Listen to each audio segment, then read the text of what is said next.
Okay, I think we're live. So welcome back to another Fish the Moment live stream. I'm Johnny Schultz, and today I'm going to be going through more subscribers' lakes that you guys sent in, and hopefully picking out some good spots for y'all to do some winter fishing. And so, looks like no one's on right now, so maybe we'll just kind of talk through some housekeeping stuff while people get on, and then for those watching back on YouTube, you can kind of know what's going on. So basically, what's up? Kanan is here, John is here, awesome, so good to see you guys. So again, this is my third live stream, and sorry for the short notice on this one. I only gave you about a day notice on my YouTube channel, but going forward, I'm actually going to be starting back up in school next week, and so I'll be doing these live streams every Thursday night at like 7:30, so hopefully that was a good time for y'all. Just let me know if you want me to start maybe earlier or later than that. I can, or if another day of the week would be better. Thursdays work the best for me, but I can also do them on like Friday night, Saturday night, things like that, if that works out better for y'all. So looks like we got some people joining in. John Bolton already with the super chat, the donation. Thanks so much, John. Really appreciate that again. And looks like we got some other people. Ryan R is back. Lee Bastic as always. Clifford, good to see you again. Evan, Rod, Royal, all you guys, great to see you again. Let's see here. Evan said, when are you coming back to Lake Elmdale? I'll probably be back fishing it sometime this spring, hopefully. I have a few friends who have a boat. I'm actually not bringing my boat back up to Fayetteville with me. I'm just going to be fishing down here in Little Rock with my boat, but hopefully I'll be able to at least film one time out there. I love that lake. So just to kind of give you a breakdown of what lakes I'm going to be talking about today. In order, I'm going to start out with Lake Beshear in Kentucky. Then I'm going to be looking at Navajo Lake in New Mexico. Next will be Grapevine Lake in Texas, and finally Lake Oconee in Georgia. So we're kind of going all around the U.S. today, so it should be a pretty good stream. So let's see here. We got Halo, what's up? Buddy Maynard, good to see all of you guys. Good to see you all. So 26 people are now on, so I think that let's see here. Taylor Schneider, are you going to the Bassmaster Classic? I might be able to make it this year. I'm not 100% on that. I have some stuff for the MBA program that I'm doing, so it kind of depends on what they have for us, but hopefully I'll be able to make it down. And if I'm there, I'll probably be in the Strike King booth and the Mercury booth. So if I'm there, I'll let you guys know ahead of time, but either way, you can come find me at one of those two places throughout the day.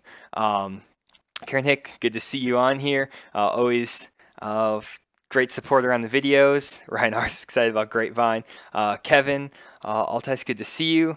And so Josh, good to see you as well. So got 31 people on, so let's just jump right straight into it and get the stream going. So first up, we're going to start with Lake Beshear in Kentucky.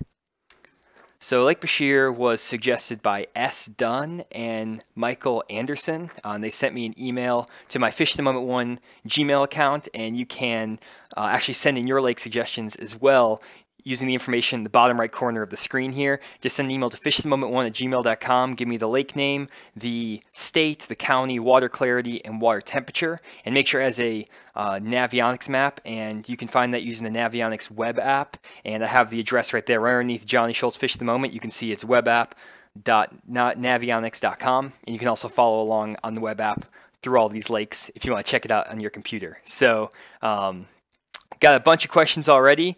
Let's see here. Can you clarify something you said last live stream? John, yes. Let me get to that. What was the, let's see the question here. Can you clarify something you said in the last live stream? John, if you shoot that question, I can try to answer that.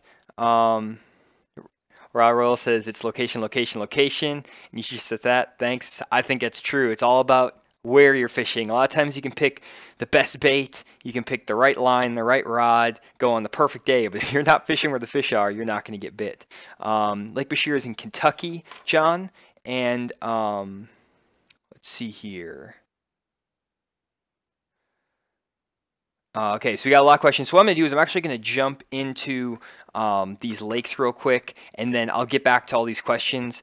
Once we get done looking at Google Earth, I'll look at questions and I'll switch to Navionics. I think that worked pretty well last time. Still trying to figure out the split on questions and talking about the lakes. So just let me know if this is working for y'all. So Lake Beshear. So like I said, that was in Kentucky. Water temps right now are 43 degrees. And I actually looked up online. It said from the Department of Fish and Wildlife Resources in Kentucky, they said that Lake Beshear has the most keeper bass per hour when they were electrofishing. So they go out with these boats and they actually shock the water, and bass will flow up to the surface. And they counted and they said that they were getting 30 keeper-sized largemouth bass, so 15 inches or more in an hour on Lake Beshear, and then went to Kentucky Lake and they only were getting 15 fish over 15 inches per hour. So just as far as fish count, there's twice as many keeper bass in one area of Lake Beshear than in other places in Kentucky, and they said this was a study done over like 18 years. So Lake Beshear is stacked with fish. One thing they also said is that it's only a 150 horsepower limit on bass boats out here, so you can't go with like a big 250 or 200, so that might keep some people off the lake. So looks like a great little lake to fish. I'd love to get out there and check it out. If it has more fish per acre than Kentucky Lake, or big fish at least, then it's definitely a good lake. So let's see here. Let's get to Google Earth and just take a look at what I think of Lake Beshear. So you guys can see right here, Google Earth, and this lake is actually pretty small. It's not really that big. I think it online said it was like 750 acres, something along those lines. And it's a pretty clear lake. Like I said, water temps are 43 degrees. And so up on this top end of the lake, it looks like that's where the clearest water in the lake is, just looking at Google Earth. And then we have two creek arms that are a little bit dirtier back in the pockets. And if we scroll in, you can actually see that there's some nice boat docks, floating boat docks on the upper end of the lake, and it looks like there's a little bit of rock on the bank, maybe some laydowns, which are like fallen trees in the water. And then it looks like there's also some more houses and things like that back down this part of the creek, and these are probably shallower boat docks, just telling or just going off of the water clarity. We can check that though on Navionics to make sure they actually are shallower. And so this left creek arm has a lot of docks. It's got a lot of man-made cover, and then the right creek arm has no docks, except for maybe a couple on this bend, but most of it's pretty much barren of any kind of man-made like docks or riprap or things like that. So kind of a little diverse lake. You got a mix of deep clear water, shallower water, man-made structure, natural structure, so and natural cover. So that's I just saw Ryan said 46 viewers on. That's nice. It's awesome. It's up to 48 right now. That's really good in the first 7 minutes of the stream. Really appreciate the support, guys. Let's see here. What city, John asked, is Lake Beshear? I actually don't know. Let me pull up places so we can see where maybe labels. There we go. Dawson Springs. So it's in Dawson Springs, Kentucky. So let's just kind of look through here. One thing that really popped out at me is that, one, this is a largemouth fishery, and two, there's docks out here on the lower end of this lake. And one thing I do a lot on Lake Hamilton, which is a lake in Arkansas, is I love to fish boat docks this time of year in the wintertime, anytime from like December through February. And I like to fish them with a suspending jerkbait and with a football jig, especially docks that are sticking off the bank and the end of the dock is over like 20 feet of water. A lot of times what will happen is that people who own the boat docks will actually drop brush out in front of the boat docks. So you see these boat docks here, people will take brush piles and drop them out there so that the kids can crappie fish off the side of the boat dock, things like that. And so a lot of times what you can do is take your side imaging on your Humminbird unit and you can graph down in front of these boat docks and shoot the side scan underneath the boat docks, and you can find that brush that people planted. And so on Lake Hamilton, what I do is I'll graph for 4 or 5 hours and just drive in front of a bunch of boat docks, and I'll mark all the brush piles, and there's tons of them like Hamilton, and then I'll come back and I'll fish them with a jig or throw a jerkbait over the top of them, and when you hit it right, you can catch a really big bag of fish doing that. So that's one thing that we're definitely going to check out.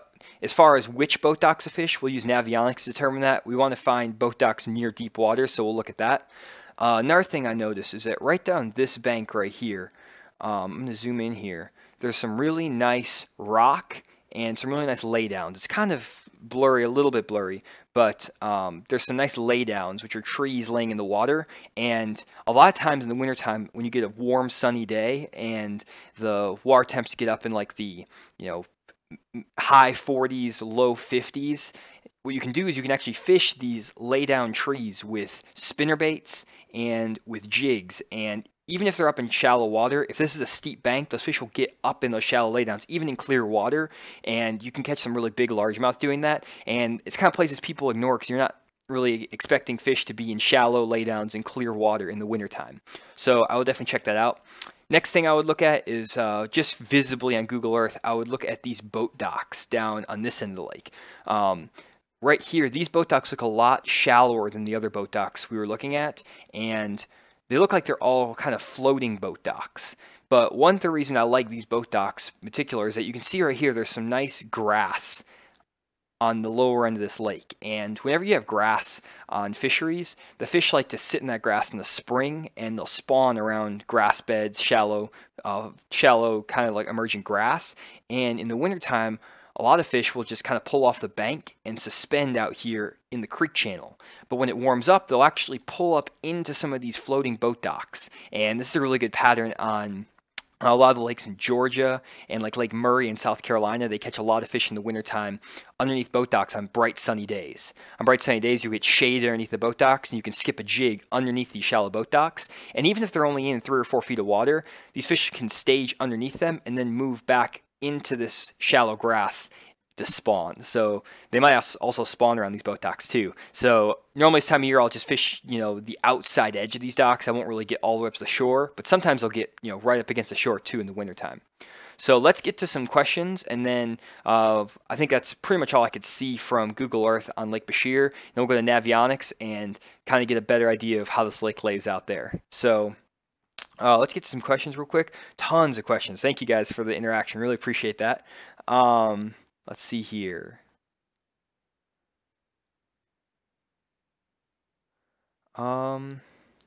So hopefully Cameron says, why isn't starting? Hopefully you got in. I'm doing one of your lakes. I think it was Lake Grapevine. So hopefully you got in. Let's see here. Ledges. So ledges, John Bolton's asking about ledges. So ledges are basically any place where you have a creek channel run up against a big flat. And so the way I think about it is a flat is kind of like your dining room table. It's a huge flat area. There's no depth change or anything on the top of your table. And then as you go off the end of your dinner table, you're going to drop off and hit the floor basically. And there's a big elevation change from the top of your table to the floor. And that's like going off the top of a flat into a creek channel.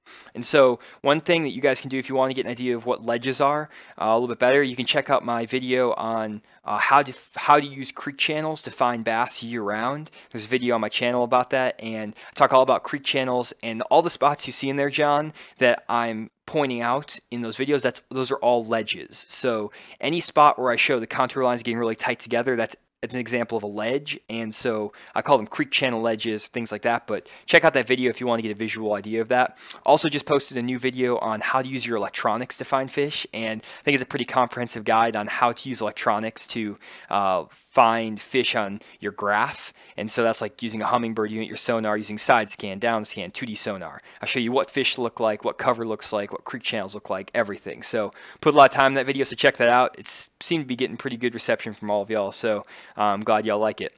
Let's see here. Does it have smallmouth? I do not think this lake has smallmouth. Who was saying that? Sorry. Josh, I don't think this lake has smallmouth. It's just largemouth. What size jig am I using on winter docks? John asks. I like to use a 1/4 ounce finesse jig or a 3/8 ounce finesse jig. But I like a finesse jig, and I'll put like a striking game hog. It's the same thing as like a baby brush hog, and I'll put a baby brush hog on the back of a finesse jig, 3/8 ounce or a 1/4 ounce, and I'll just use it in like a green pumpkin with blue flake. Normally my go-to color. Fishmiser said all the docks in my area are floating docks, can't fish under them. That's a good call out. So a lot of docks, like you said, are floating. So what I actually like to do is you can cast into the boat slips, and even if there's like metal grating and stuff under or in the dock, what I'll do is I'll still cast over that metal bars and stuff on the dock, and you can still pull fish up over those bars. And sometimes it's kind of sketchy, but a lot of times on Table Rock Lake and like Beaver Lake, we catch a lot of fish throwing spoons into the giant boat docks and floating boat docks and pulling fish over those metal beams, and it's kind of scary, but it's really good. Ryan R says brush piles all over the docks on the lakes in Texas. Good wearing strategy. So awesome. Yeah, it's bring a bulletproof vest though. Yeah, if you fish too close to some people's docks, they might not be super happy. Let's see here. Got a few more questions here. Cameron, say you hopefully learn a few things, so that's awesome. And how do you fish for largemouth in Arkansas in the winter when a cold front rolls in? Kane Hamron, my buddies, asked that. One thing I do, Kane, is I throw a suspending jerkbait a lot. When it's like post front, a lot of times it'll get really sunny and no wind. And so what I like to do is just throw a suspending jerkbait, or I'll fish a jig in brush piles. Those are my two go-to ways of catching fish when a cold front rolls through in the winter. And so just fish a suspending jerkbait really slow, or find some offshore brush piles and fish them with a jig. And you're going to find some fish pretty much on every lake. So hopefully that answers the questions. And so let's get back to the Lake Beshear, and I'm going to pull up Navionics real quick. So there we go. So you guys should now be seeing Navionics. And so, again, this isn't a small lake. It doesn't look like it's super deep.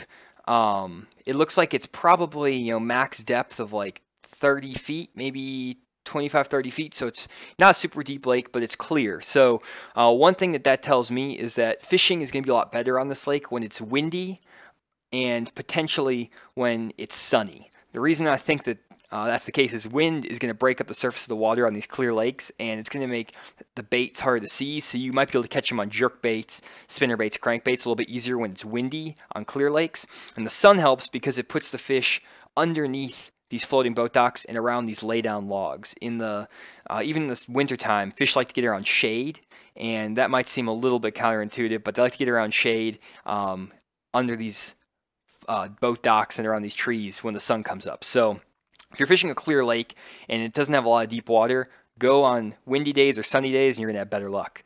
Clifford just did another super chat, 20 bucks. Thanks again, Clifford. Really appreciate it. Johnny, you deserve a large pizza and a Coke for your time and great info that you give us. Thank you. Here's $20 worth of pizza. Enjoy. Thank you, Clifford. Really appreciate that.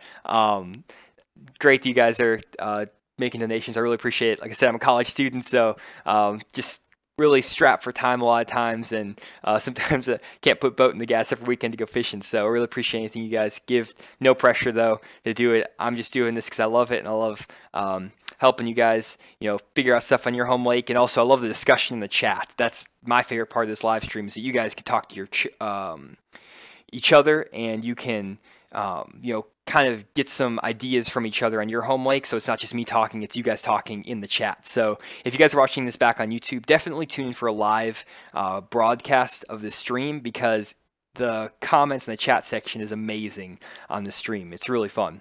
So I'll get back to these questions. I'm still getting a ton of questions for you guys, so I'm seeing them. I'm just going to go through Navionics, then once I'm done going through this, I'll get back to questions. So couple things I saw right here on Lake Beshear that I really liked. Just going north to south. So here's that lake again. I'm showing you here. This is the left arm, the right arm, and then this is the top end of the lake. And the top end, there's a couple places I really like. Right here, you can actually tell that there's a creek channel that runs through Lake Beshear. It's really hard to kind of see. It's not super defined because the lake's kind of shallow, but right here is that creek channel. You can see it's 24 feet.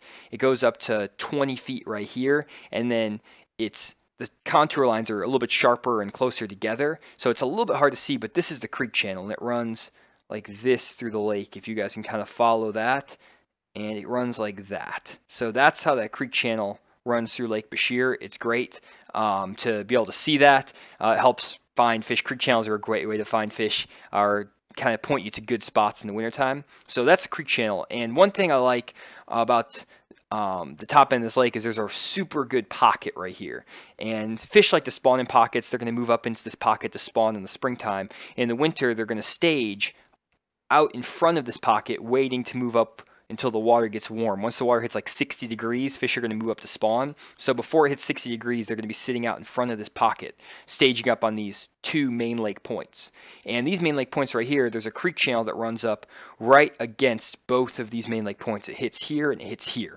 And this one actually has a boat dock on the end. This one has just a little bit of rock, and it looks like a great spot to throw a suspending jerkbait and like a half-ounce football jig. So if I was fishing this lake, Michael or S Dunn, I would fish both of these points pretty thoroughly, maybe throw an Alabama rig as well with a jig, jerkbait and Alabama rig, and I'd also fish this dock here and kind of graph in to see if there's any brush on them.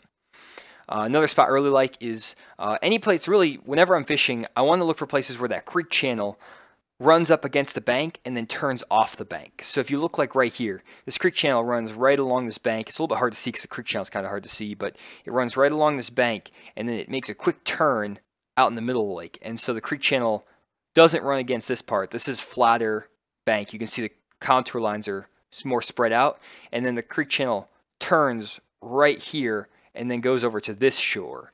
And whenever you see these times where the creek channel swings off the bank, those are going to be money spots in the wintertime. I would fish right here and right here, right where that creek channel swings off the bank on both sides. So I'd fish this and this with a jerkbait, a jig, and an Alabama rig again. And these docks right here are going to be amazing. I think these little group of docks off this point are going to be really good places to, again, throw a jerkbait, throw a jig, try to look for some brush. Another spot that looks really good, again, is a place where that creek channel swings off this bank. So it comes in here and it swings around out into the middle of the lake, and so that little point right there is going to be great. These fish will stage on this point. They'll sit in the creek channel in the winter, move up onto the point in the spring, and then they'll move back in here to spawn. So check out this little point. That's going to be stacked up, especially if it has any brush or rock on it. It's going to be a good spot. So there's a few more places like that. Here's another place where the creek channel swings off. Right here, just for you guys to kind of go through. I'm not going to keep talking about all the spots where it swings off. You can kind of look at Navionics yourself, but Michael, hopefully I can point out a couple of them for you and S done. So those are the places I would hit on the lower end of the lake. Looks really good, or I guess it's the top end of the lake, but it's the clear end of the lake. And then the other place I would check out is actually back in here where we saw those boat docks. And one thing I really like about some of these boat docks here on Lake Beshear is they actually have a little bit of deep water on them, even down the center part of the lake. So I'm kind of spazzing around with this lake. So again, here's another area where that creek channel swings in here. It's kind of hard to see, but it swings in against the shore. So these docks right here are going to be great because it has deep water close by, 16, 17 feet right out in front of boat docks. And whenever you're looking for good boat docks in the wintertime to fish, look for boat docks that have deep water close by, or a creek channel that runs right across the front of the boat dock. Those are going to be the best ones. And sometimes some really good boat docks are also the ones that are on main lake points, but up in shallower water. So right here you could see they're only in maybe 6-7 feet of water off the tip on these boat docks here. But if you get a really sunny day, this shallow water is going to warm up fast. And on this left side of Lake Beshear, this water is really muddy, or it's not really muddy, but it's muddier than the top end of the lake, and the muddy water is going to warm up faster. And so all these docks off these points are going to be great places to skip a jig. Even if they're floating, you can still catch fish casting up into the boat slip and fishing them over the top of those wires and all the braces and stuff. You might want to use like 20-pound tests to make sure you can pull them out of there, but just look for docks that have these contour lines that are kind of close together, even in shallow water. So like these docks here, you can see the contour line is really spaced out in front of this dock, this one, and this one.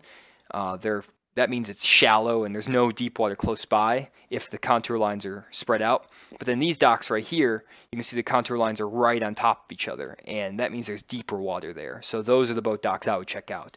Even though they're shallow, they have deeper water by them, and those are the ones the fish are going to hold on. And so last but not least, let's check out this right side. Then I'm going to get to questions. And there's tons of stuff out here on or tons of questions getting asked. So let me just run through this part of the lake too. One thing I really like about this part of the lake, like I said, is that there's no like boat docks man-made cover, and so it's pretty much natural habitat, and so there's probably gonna be less boat traffic, like people just driving their boats and stuff in this right portion of the lake, and so there's gonna be less boat commotion. The fish maybe have a little bit less pressure on them, and so spots I would hit again. Right here, you can see this creek channel runs in and it swings up against this bank. And you can tell that because the contour lines get really tight together on this bank. Right here, they're like basically on top of each other. It looks like one black line. And they swing against this shore, against this point, and then it comes like this. So that's how the creek channel runs. And I would check this point right here. Michael, and that's done. I check this point right here, and then this point right here. I'll check all three of those with jigs, jerkbaits, Alabama rigs. Going to be great winter spots. And in a pre-spawn, let's say it gets into February, March, these fish are going to still set up on these exact same spots, but they'll also kind of pull up on like maybe the secondary point. Right here is a main lake point. It's on the main lake, even though this lake's kind of small. But this is a main lake point. This is a secondary point. And these fish will pull up on these secondary points. It's the second point in the creek. This is the first point, and this is the second point. That's why it's called secondary point. So they'll set up on these secondary points, and they'll be sitting off of them. You can catch them on jerkbaits and stuff in the spring. So look for those secondary points. Let me find another one like here, right here. This is a secondary point right here. This is a main lake point, secondary point, secondary point. So these secondary points are where you want to fish in the spring, February, March. So let's get back to comments. Hopefully that answered some stuff on Lake Beshear, and hopefully that gives you guys some spot ideas. So let's go through here.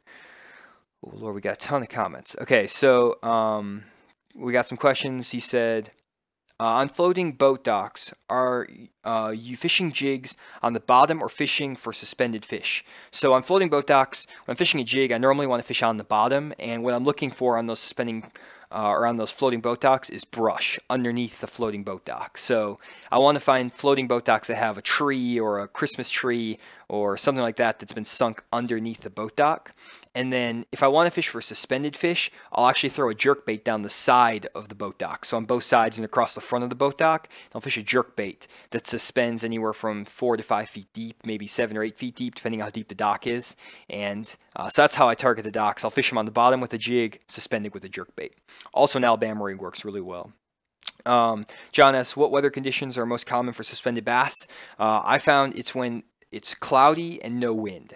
Fish love to suspend when it's no wind and when it's cloudy. When it's sunny, the fish like to get around cover, so they'll get around the bottom, and they'll get in rocks and brush, and they'll get up underneath trees and boat docks and stuff. And so when it's sunny, they'll get up on the bottom, and they'll sit right on the bottom when it's sunny. And then when it's cloudy and when it's not windy, the fish will suspend, and they'll sit over the creek channels, they'll sit off the docks, just suspended in the middle of the channel, stuff like that.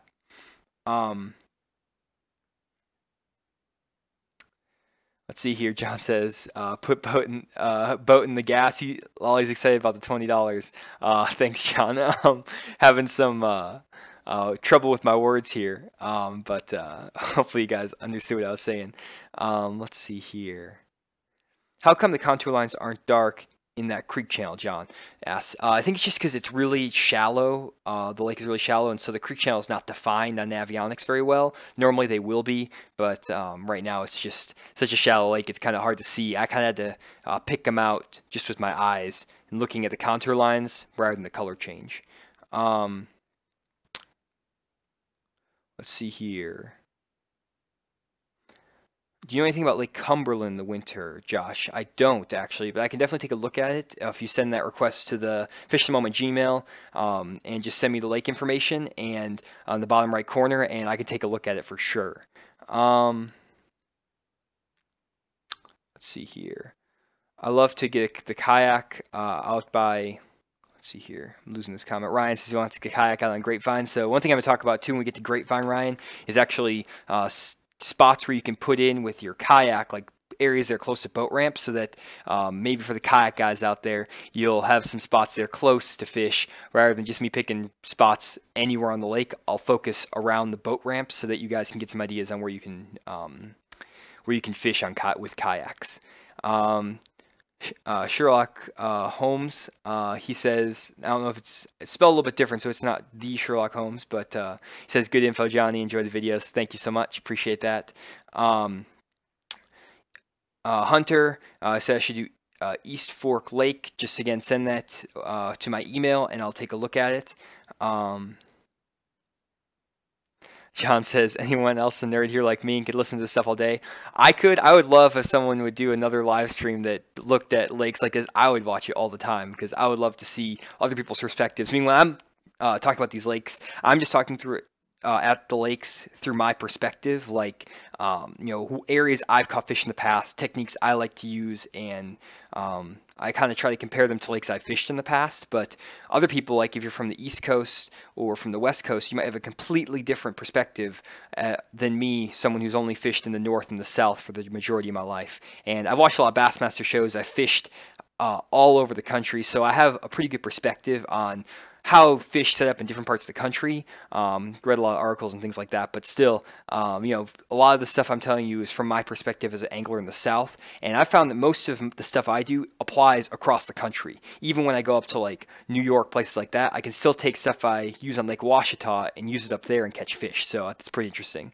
I'm getting tons of comments. Sorry I'm not keeping up with all these. So let's see here. Anthony Blanding said, have you ever looked at the Humminbird Mega Chirp yet? So I haven't looked at Mega Imaging, but I've definitely used Chirp on my Onyx 10, and I didn't talk about that in my least recent video, but my most recent video. But Chirp, it seems to be really cool. I haven't really messed around with it too much. One thing I found is that for the lakes I fish, they're pretty shallow, and so the low frequency settings, I think it's like 150 kilohertz to 3. I have no idea.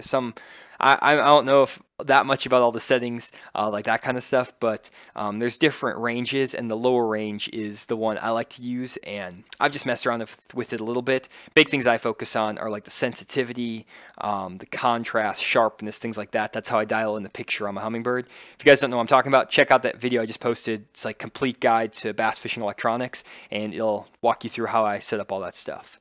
Let's see here. Rod says, thanks, Yanni. No problem. Clifford says, I could listen all day. She was my brother, at least my next door neighbor. I could become a pro like Johnny. So thanks again for the kind words, Clifford. Not a pro, never was a pro. I don't know if I'm ever going to be a pro, but just an angler who loves the bass fish and just kind of a bass fishing nerd. So I don't know. I've had aspirations to go pro in the past. I don't think I'm going to take that route anymore, but I really love this YouTube stuff and, showing you guys how I catch fish. I think it's really fun. The interaction with you guys is great too. Let's see here. Bass Bullies TV. Good to see you again. What's up? I watched one of your videos recently, and it was pretty cool. I liked it a lot. So you guys are catching some big fish out in Chickamauga. Let's see here. S done. I send Beshear. Yep, good to see you on. I'm glad to see you're making it on to see this lake. And then let's see here. Johnny, I think you need to do a $5 raffle, and whoever wins gets a fishing trip with you. I might try to do that sometime this summer. I might try to pick a subscriber and try to go fish with them if I'm in the area. Maybe pick some people who are like in Kentucky, something like that. I'm not really sure how my schedule is going to work out, but I can definitely look at that. Got through all the comments now, so hopefully that covers everything. Sorry my words are a little bit scattered today, but hopefully everything's making sense, everything's working out. So let's get on to the next lake. We're about 30 minutes in. So next lake is Navajo Lake in New Mexico. So let's switch over to that. So Navajo Lake. So Navajo Lake is in New Mexico, which is out west, and I don't have a lot of experience fishing out west. Actually, I have zero experience fishing out west. I've watched a lot of shows on Clear Lake and all those lakes out in the west. There's a few tournaments that were fished in New Mexico for the Elite Series, and I watched those as well. So I think I have a pretty good idea of how the lake's set up, and watch a lot of YouTube videos from like Tactical Bassing and places like and channels like that. So hopefully I'll be able to give some perspective on this, and I'm also going to try to put my twist from the southern part of the United States to try to give you some ideas about how I tackle a lake like this in the south, and then maybe you can take some of that and apply it out west, and maybe fish spots that people aren't really looking at in your area of the country. A lot of times people kind of get stuck on the same patterns and the same types of spots whenever you fish like a lake in one region of the country. But a lot of the guys on the Elite Series seem to do really well when they take techniques from out west or maybe, up north, and they bring them down to like Lake Gunnersville, Kentucky Lake, down to Arkansas, like Lake Dardanelle. They seem to really catch a lot of fish because they use techniques people in my part of the country never use. So Navajo Lake is just really cool. It was sent in by Matthew Holly. I don't know if he's on tonight, but he sent that in through the Gmail. And he said this is a smallmouth dominant fishery, really clear water, 8 to 10 feet of visibility, and there's a lot of steep rock banks. So just hearing smallmouth, a couple places that I think of right away when looking at this: lakes that have steep rock banks, they're really clear. A couple lakes I think of are the lower end of Greers Ferry Lake in Arkansas, for those Arkansas guys out there. And then also Dale Hollow, which is a really big smallmouth fishery. It's like one of the top smallmouth fisheries in the country, over here in the east, kind of like the southeast, or central, I don't know. It's somewhere around there. I think it's like in Tennessee or Kentucky, somewhere around there.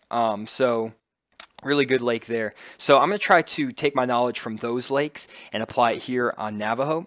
And so first up, let's just kind of take a look at this lake on Google Earth from a wide perspective. So first off, we have two big creek arms, kind of like the last lake that we looked at, but these are a lot bigger than on Lake Beshear. And one thing you can see is that the lake is really clear on the bottom end. If you see this water, it's like almost black, and when you see that on Google Earth, it just means that the water is super clear.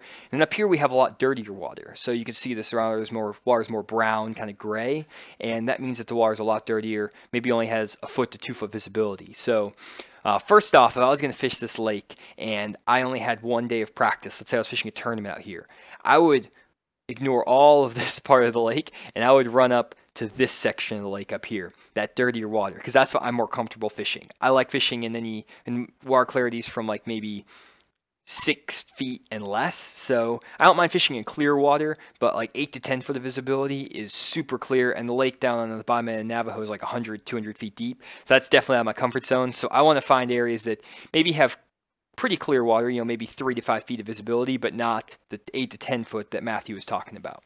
So John, thanks for the assist there too in Tennessee. Real Sick Fishing, good to see you on here. Glad you were able to catch some of the streams. And Sherlock Holmes says wintertime fishing in New Mexico, and he's laughing. So yeah, definitely maybe not like super wintertime, but I think the water temps are still maybe getting down to like the 40s. I think that Matthew said that sometimes in the summer the lake might only get up to like 70 or 80 degree water temps. So I don't know if that was right, but it looks like the lake is a little bit cooler than maybe I was expecting. I was expecting to be in the 60s maybe all year round, or 50s or 60s, but it's around the high 40s right now from what he said. So let's take a look at this top end of the lake. So one thing that stuck out right away when I saw this upper end of the lake is that it doesn't have a lot of rock. If we go down to the lower end of Lake Beshear and you look down some of these banks, you can see that there's just rock everywhere down this part of the lake. It's just, the whole lake is covered in big boulders, big giant rocks, and it's pretty much everywhere on the lower end. And when you have rock in the wintertime, those fish are going to get drawn to it because it heats up, and crawfish are getting in there, and shad are going to be feeding on all the plankton and stuff that gets pushed up on the rocks, and so bass will follow. And so normally in the wintertime, I love to fish around rock. Problem is, on the bottom of Lake Navajo, though, there's so much of it that it's hard to pick out what rock is good. And so that's why I like the top end of this lake, actually, because there's a lot less rock than the lower end. And so I can actually try to find isolated patches of rock on this upper end. And if you find those isolated areas where there's good chunk rock and then there's no rock around it, those are the places where the fish are going to congregate, and it lets you narrow down spots a lot faster. So let's take a look at some of these places. So I'm going to move up the lake here. So right around here, you can see there's just no rock in this whole area. This is just all mud bank. And then right here is the first little stretch of rock that we get into. So it's all mud bank all throughout here. And then this is the first stretch of rock. And this little area right here is going to be loaded sometime throughout the year. It might be a really good spot in maybe February and March, but they could also get here in January if you get a warm, sunny day. And what I would do is I would fish this transition where it goes from mud to rock with a jerkbait, an Alabama rig. I would throw a tube. If you're fishing smallmouth lakes, I love to throw a 3.5-inch tube, or people call it a gets it, but a tube bait, and I insert the jig head into the tube. And that's a really strong pattern, a strong lure to use up in Wisconsin where I grew up. And I used to throw a tube jig all the time. That's my #1 confidence bait when I was living up in Wisconsin. And so I would throw one of those like half ounce or a 3.5 inch Strike King Pro Model tube, and I put either a 1/4 ounce or a 3/8 ounce jig head and insert it into the tube. And I would try to fish that tube in anywhere from 20 to 30 feet of water on this lake. It's pretty deep, it's pretty clear, and these smallmouth like to get a little bit more offshore in the wintertime than largemouth do. And so I would try to put my boat in like 50 or 60 feet of water, cast up onto this rocky bank here, and just drag that tube back to the boat and try to fish it, maybe cast all the way up into 10 foot and then drag it back into like 30 or 40 feet. And then you'll be able to figure out what depth the fish are in and then just kind of target that depth throughout the day. So really like that spot. Another spot I really liked was right here. It's off this little point. And the reason I liked it is 2 reasons. One, it's a little point that leads into a spawning pocket. You can see that this point just kind of sticks out of the bank a little bit, and it's also a subtle point. I actually drew the lake down a little bit, and sometimes throughout the year you can't see the tip of this point, and so it's something that might be just a little bit subtle, something people aren't looking at. And so I would check this point right here. You can see there's some rock that sticks out pretty well, and this point probably sticks out into the lake a little bit. We can check that in Navionics. Also, I'm seeing all the comments, guys. I'm just focusing on doing the Google Earth here for a few more minutes, and once we get done looking at Google Earth, then I'll pop over to the comments and answer any questions, and then we'll go back to Navionics on this lake. So just a heads up, I am seeing all your questions. I'll get to them in a second here. So let's check out another part of this lake that I really was liking. It was on this creek mouth area right here. So you can see right here, there's a few big creeks on the top end of Lake Navajo. There's one here, one here, one here, and then there's a couple up here. And so a lot of times in the wintertime, these fish like to sit on the mouths of these big creeks. And I really like this point right here a lot because, again, you can see this bank right here has no rock on it. It's a mud bank. It's completely void of any rock. And then all of a sudden, you get this nice rocky point, and there's rock all along the tip of this point. And this looks like a great spot, again, to throw a jerk bait, to throw that tube. You can also catch them on a drop shot. If there's smallmouth out here, you can definitely catch them on a drop shot. In the wintertime, I like to use a little bit shorter leader, actually. I'll use like a 8 to 10 inch leader for my drop shot between the weight and the bait. And I would probably throw something along the lines of like a 4-inch Robo Worm. I like this Strike King Dream Shot on the 4-inch version. That's really good. And the Shell Cracker, or the half shell, the Strike King half shell. It's another really good drop shot bait. It kind of imitates a shad if you get in like a morning dawn or like a shad pattern, and then it imitates crawfish if you get in like a green pumpkin color. So I would fish this point right here. This looks like a great spot. And then last but not least, I would also check out a few spots on the lower end of this lake. So I would hopefully, if I was fishing a tournament, I would find a bunch of really good fish on the upper end of this lake, and I'd be able to catch my limit in the first 2 or 3 hours, run back down the lake, order a pizza, and have 20 pounds of smallmouth in the live well. But the chances of that happening are probably slim to none.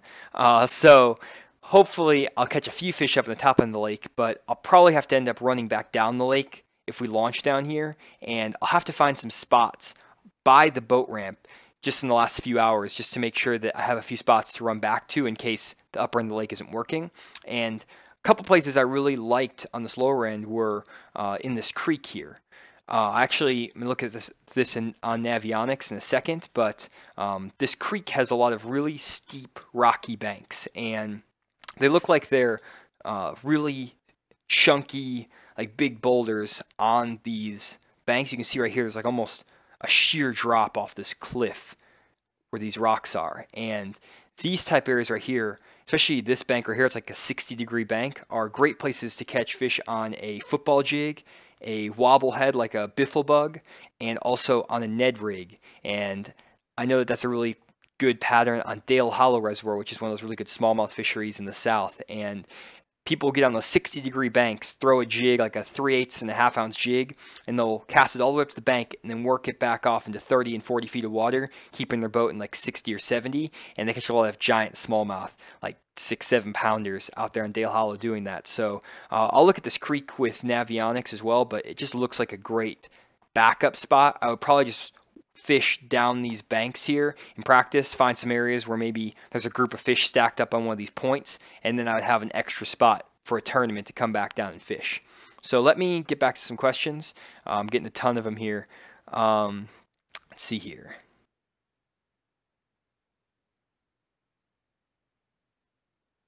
Let's see here. 1968, Triton 250 says you're very knowledgeable for your age. Did you learn everything on your own? Yes, I did. I actually basically learned everything about bass fishing by myself by watching the Bassmaster TV shows, Bill Dance Outdoors, Best Larry Nixon, reading Bassmaster magazines from like all the way back to like 1996. So I've read a ton of Bassmaster magazines. I learned some while fishing the junior circuits and having boat captains who would take me out on lakes, and I just kind of pick up things from them, but never really had anyone take me under their wing and like mentor me. Didn't have, neither of my parents fished. They didn't have like an uncle or anything that was like a bass fisherman. I had a few people in my family that fished, but nothing as far as like tournament bass fishing goes. And so I basically was self-taught, and I think that's kind of why I take a really analytical approach to breaking down lakes. I like to look at Navionics and Google Earth and try to use all the information I can gather to try to find fish, because I don't have those spots that have been passed down over the years to me, or those community holes, or those secret spots that people tell me about. When I go to a lake, I have to find fish on my own every time I go fishing, and that's what makes fishing fun for me, is going to a new lake, breaking it down when I don't have any preconceived notions. I have no spots, and that's what I think real fishing is about. It's you against the fish. You have to figure out the fish. It's not you getting help from everyone else at the boat ramp. So that's just me, though. That's what kind of gets me to keep fishing. So that's a good question. Anthony, he said, thanks, Johnny. If I had trouble finding any schools of bass or crappie in my local pond, spent 5 hours and only 2 fish. So one thing that when you're fishing out there, Anthony, when you're looking for schools of fish, big thing I would do is just cover a lot of water. The fish in the wintertime like to group up really close together, and they'll stack up on small little areas. And so you can fish for 3 or 4 hours and not get a bite, and then all of a sudden you can pull up on one 10 or 15 yard stretch and catch 3 or 4 fish. So just cover a lot of water. I try to fish 20 or 30 spots in a day in the wintertime, which seems like a lot to a lot of people, and I might only make 5 or 10 casts on a few of the spots. Just pull up, make a few casts. If I don't get bit, run to the next area. And the spots I like to target, again, are those places where creek channels run up against the bank, maybe a small patch of rock on the shoreline. If I'm graphing offshore, if I find like a little rock pile or a little brush pile, I might scan over it, mark it, make 5 casts in that brush pile. If I don't get bit, I'm off to the next spot. And the reason I do that is because on offshore structure, I've found that about 95% of the time, I get bit on my first 5 casts on offshore structure. I rarely ever pull up on a spot, fish it for 30 minutes, and then get bit after fishing it for like 30 minutes straight. Normally I get most of my bites and the biggest bites within the first 5 casts. So just something to think about.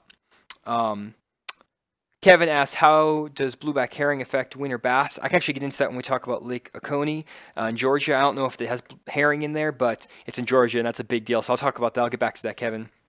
Let's see here.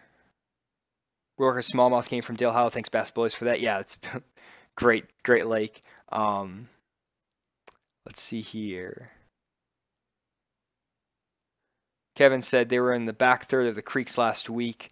Threw me for loops. I think that he was saying that on Dale Hollow. So yeah, the fishing has been a little bit weird this year. The water temps were really warm all the way up to the beginning, of January, and then that big cold front came through, at least here in Arkansas, and kind of shocked the fish a little bit. But there's still a lot of fish up shallow, and the water temps in a lot of the bigger lakes are still like 48, 50 degrees. Like Lake Washita, I went there the other day, and the water temps were still 48 degrees after we had like below freezing temperatures for over a week. It was like 26 degrees for a high like 3 or 4 days in a row. So crazy stuff happening right now, but fish are still biting for sure.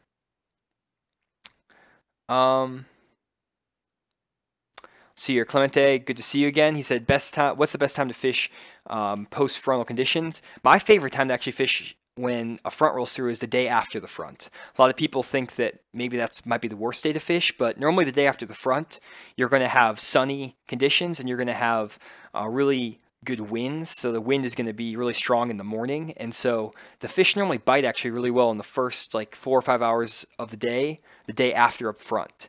The hardest days are always the second day after a cold front, because that's the days when normally is bright sun, no wind, and the fish just don't want to bite. So if you're going to fish post-front, try to fish the day after the front as opposed to 2 days after the front, and you'll probably have better success. And also, fishing is really good right before a front. So if you know that there's going to be a cold front coming in, try to fish the day before that front, because the fish are going to be chewing that day. Okay, so let's see here. Ryan R says, "Do you like the Guggen Squad?" I think we make different content. Those guys are definitely doing really well with what they're doing. Their audience is they're really devoted to what they're doing, and I think that they're really good at tapping into the audience they're targeting. I don't think that maybe I'm targeting the same audience, even though we're both fishing channels, or we all have fishing channels. So I'm just focusing on my audience, focusing on what I want to achieve, which is trying to show you guys how I find fish, and hopefully you guys find that interesting. So that's what I'm focused on, not about competing with them. I think they're doing something completely different. I think that they're succeeding at what they're doing, and so it's probably all I'm going to say on that one. But good question. Clifford says, what pound line and gear ratio for fishing the Alabama rig, and how do you rig it? Clifford, if you actually check out a video on my channel, it's say how to fish the Alabama rig in the wintertime. Check out that video. I go through all my gear. I go through how I rig up the bait with the all the swim baits and stuff like that I like to throw on it. So check out that video. I go through retrieve all of that. So hopefully that'll help. Ryan says, good job, man. Thanks. Appreciate that. This is awesome. Definitely gives great insights. Sam, thanks, Sam.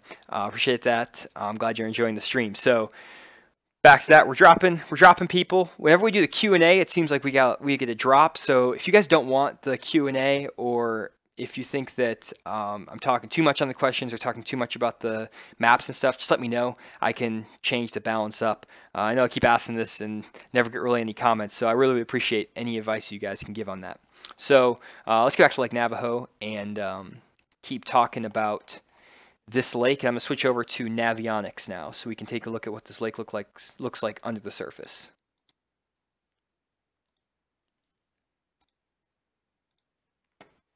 Okay, so here is Lake Navajo on Navionics, and this lake is huge. It's a big lake, and so that's why I try to pick one area of the lake to focus on. Whenever you go to a brand new lake, I like to pick one small creek or one small section of a lake rather than trying to fish the whole lake in a day, because you're not going to be able to cover the entire lake. You're just going to be spending more time driving your boat than actually fishing. And also, I find that the patterns are different on different parts of a big lake. So like in the top third of a lake, the fish are going to be completely different sometimes than the lower bottom third of a lake. Sometimes on the bottom third, the lake's a lot clearer, the fish will be deeper, and you catch them on, drop shots, suspending jerk baits and Alabama rigs. And then on the top end of the lake, the water's going to be clearer, shallower, and maybe you're catching them on rattle traps and square bill crankbaits. And the patterns on the lower end might not work on the upper end. So I like to focus on one part of the lake and just develop the patterns in that area of the lake and just kind of focus there. And so that's why I picked this top end of Navajo. But there's one spot that really I think that Matthew should definitely check out, especially this spring. I think it's going to be a dynamite spot, and it's this big main lake flat right here. So if you guys know anything about smallmouth fishing, one thing that smallmouth love to do is get up on big main lake flats, and they chase shad. They get pushed up on these flats. They also spawn on these deep main lake flats, and this flat is actually in like 24 feet of water, which is pretty deep, but they'll still spawn out here way offshore on these flats. And what happens is that in the summertime, they'll sit off in this creek channel kind of off the end of these flats, and in the wintertime they do pretty much the same thing. They'll get right on the edge of these main lake flats, and they'll sit right where that creek channel runs into this flat, and they'll kind of stage up on the edge of this flat before they move up onto the flat to spawn. So they'll spawn up here, and they'll sit right on that edge. And John, you were asking before what a ledge was, and this is a ledge. This is a huge main lake flat right here, and then it drops off really quickly into deep water. This is 90 feet, this is 20 feet, and those contour lines are really close together. So this is a ledge right here. And like I said, this part of the lake on Navajo doesn't have a lot of rock on it. And so what I would look for on this creek channel ledge, or this main lake, the edge of this main lake flat, is areas where one, the contour lines are different, and second, if there's any big boulders or any big rocks on the edge of this flat, those are also going to be really good spots for these fish to set up. So what I would look for first is these areas where the contour lines change. So you can see right here the contour lines are going all straight around this flat, and then boom, they jut in and they make this little ditch or depression in this flat. And what will happen is these fish will set up on the corners of this little ditch, and they'll just sit right here and right here, staging before they use this ditch to move back onto the flat. They'll actually use the ditch as kind of like a highway to move back onto the flat because there's deep water there. And let's say they pull up onto this flat right here to spawn, and then a cold front comes through. Well, they can drop off really quick back into this channel, and they don't have to move very far. So I would check the corners of this little ditch right here and just graph to see if you find any big boulders. A lot of times when you're fishing for smallmouth in the summertime and in the wintertime, they'll get on these giant boulders that are like the size of your boat or like half the size of your boat, and there'll be isolated boulder patches on these big main lake flats. And if you ever see guys catching fish up north, like St. Clair and a lot of the lakes up there, they're just fishing these isolated boulders on big main lake flats like this. And so I would check the edges of these creek channels for those big boulders. I would also check right out here. Again, this little ditch cuts in here, and there's a couple points. 1, 2, 3, 4. There's 4 little points. Some of them are more subtle than others. And I would check those points for big boulders and rocks. And I would also kind of check up on the flat here a little bit. I would kind of graph around just off in this area looking for boulders, because these fish will sometimes move up earlier than you're expecting in the springtime and start spawning, especially smallmouth. They'll start spawning when the water temps are still 56, 57 degrees. And so I would check these main lake flats even in February for spawning smallmouth. Especially in New Mexico, it'll be pretty warm there. Another spot that looked really good was the mouth of this creek channel, or this creek right here.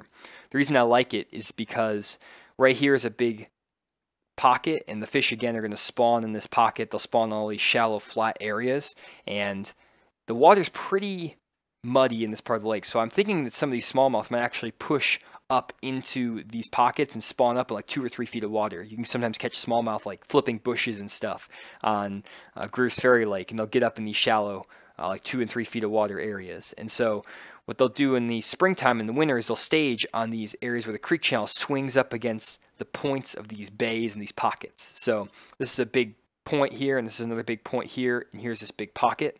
And so the reason I like this point a lot is because if you look here, here's another big main lake flat. It's a big flat piece of water, and then all of a sudden it goes from this big main lake flat straight into the creek channel. And so you have a flat here, creek channel right here, and then a main lake point here. So 3 great pieces of cover or structure converge on one point. So right in here, that's a great place again to drag that tube, maybe throw a deep diving jerkbait like the KVD deep diving jerkbait, or maybe a drop shot could be great right here. And then this spot right here again looks really good. It's pretty deep, it's like 45, 50 feet of water, but for smallmouth that's not really that deep at all. And I would get up on this point and I would fish it with a drop shot with that tube again, and just kind of graph around, look for those big boulders, things like that, and you're going to be all set. So that's the upper end of this lake. I would kind of, repeat the same thing over and over again, looking for areas where you have a flat and where you have a creek channel running in. So like, let's see here, let's find another one. So right here, here's another really good flat. And I would fish like right where that creek channel runs up against that flat. But I've talked about that, so hopefully you can take that, Matthew, and kind of duplicate those spots on the upper end of this lake. But I want to go back down the lake, actually, and look at that little creek that I looked at the end of our little Google Earth exploration, and try to see what these banks look like down the lower end.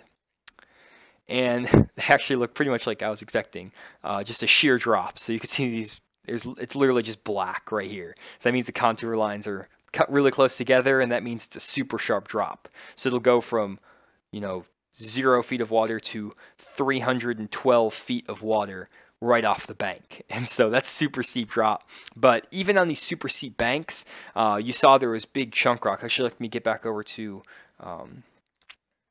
Google Earth real quick and show you that. Here's that same pocket we were just looking at right here.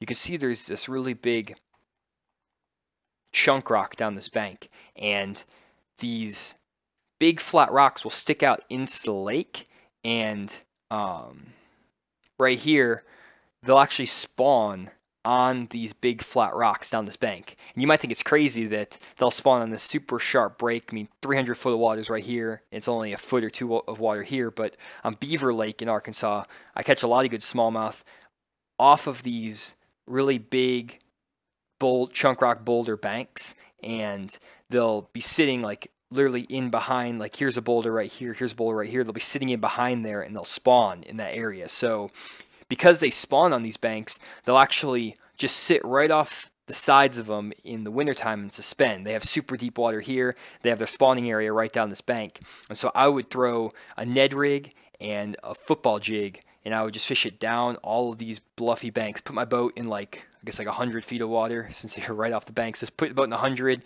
then cast up right to the bank and just work it off nice and slow. And you can also throw a suspending jerkbait down these banks and Alabama rig. And I think you're definitely going to like what you see. And then the other thing I was talking about earlier was fishing those like 60-degree banks, which these banks I would say is like 100 degrees. That doesn't make any sense. 90 degrees. 100 degrees would be, I don't even know what that would mean, but 90-degree banks, that's completely flat. So I would look for these 60-degree banks where they, the lake is kind of like, the bank is kind of like this. It goes into the water at a 60-degree angle. And those are the type of banks that the fish will actually kind of stage on before they move into the shallower water, or before they move onto that super steep bank. For whatever reason, they don't like to spawn on that, spawn as much on that 60-degree bank. They normally like to spawn right on those 90-degree straight banks or on really flat banks. So look for those 60-degree banks, fishing with a jig, and you're gonna be all set. So hopefully that answers some questions that Matthew had on Navajo Lake, and hopefully I didn't butcher the one West Coast lake I did on this stream. So let me know in the chat and also in the comments if I did Navajo Lake justice. So I'm gonna get back to comments now and try to get through here and see what you guys are saying. So Carissa said, do like in Arizona. I think I've got a couple suggestions for Arizona lakes, but also just send me an email to fishingmoment1@gmail.com. Use the information in the bottom right corner of the screen here, and just send me an email with that, and I'll add it to the list. I definitely want to do more lakes in the West Coast, because that's where a lot of people are coming from. I don't know if I'll be able to give the best insights in the world, but hopefully at least something I'm saying is helping y'all out. Let's see here. Ryan's good job again. Let's see here.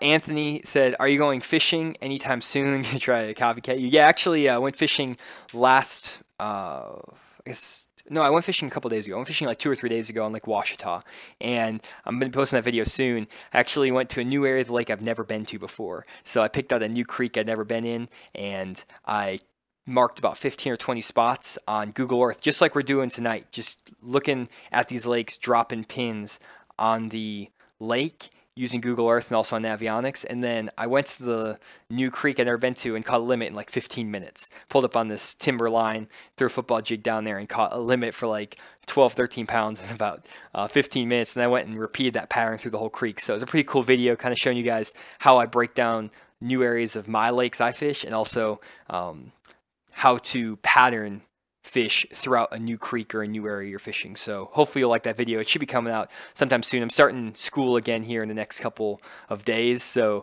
I don't know if I'm gonna be able to get it out super fast, but hopefully it'll be coming out like next week at the latest. Let's see here. Clifford, thanks again for the great comments.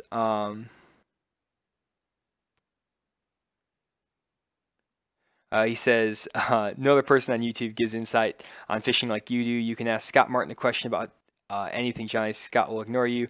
Keep like dimes, keep teaching. Those guys, the pros and everything, I can completely understand why sometimes I like to keep stuff close to the vest. Like Scott, he makes a lot of good videos on like pre-fishing and stuff, and he has spots that are maybe secret spots that he likes to fish, or that maybe he fishes tournaments out there year round and he doesn't want to give up all his spots. So I can completely understand that. And, can't give away everything when you're a professional angler. But my goal with my channel is, since I'm not professional and I'm not doing this for a living or for money, I want to be as transparent as possible with you guys and share everything I do on the water, down to the exact spots I'm fishing, and show you guys like the flyover on the lake, so you can even go fish the spots that I'm using in my videos. So hopefully y'all are enjoying that. But still gotta give respect to those pro anglers. Let's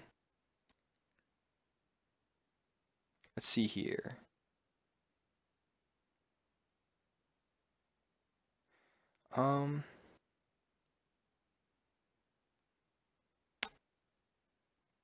Bunch of questions here. To keep going through here. People are just talking about other YouTube channels. I don't want to get into that. Matthew says your take is spot on. I looked through the map in preparation for this and found that huge fly as well. That was on my list earlier this year for sure.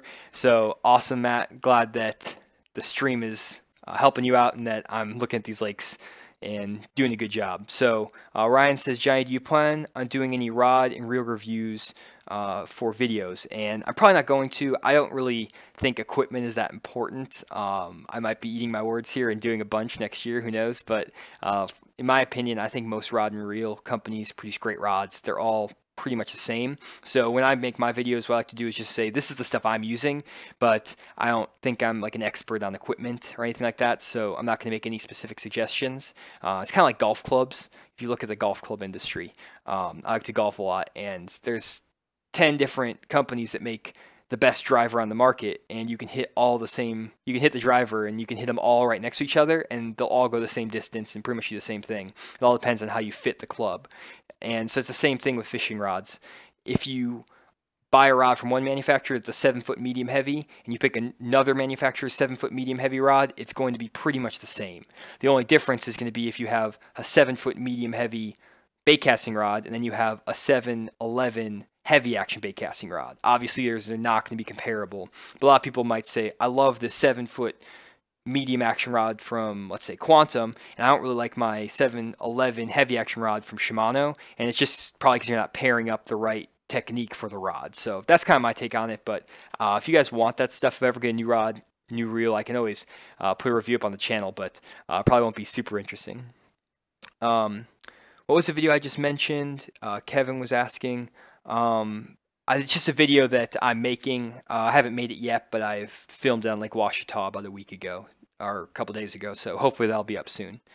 Can one of us challenge you to fish off on our home lakes? Josh is asking that. That would be really fun. I would love to do that. I think that'd be great if I'm ever up in, like, there's a lot of guys from Kentucky. I'm thinking about taking a trip up to Pickwick Lake this year, which is in Alabama, but maybe I can make it short little detour up into Kentucky and maybe challenge you guys on one of the lakes that I did in my stream and see if I could pick out spots like for summertime patterns and see if I can beat the locals on their home lake. Maybe that would be a fun little deal to do. I'll probably get my butt kicked, but I think it'd still be fun either way. RSD Outdoors says, let's see here. Ryan, by the way, thank you so much. Thank you for answering all our questions. Much appreciated. Thanks, Ryan. Thanks for the comment, the donation. Really appreciate that.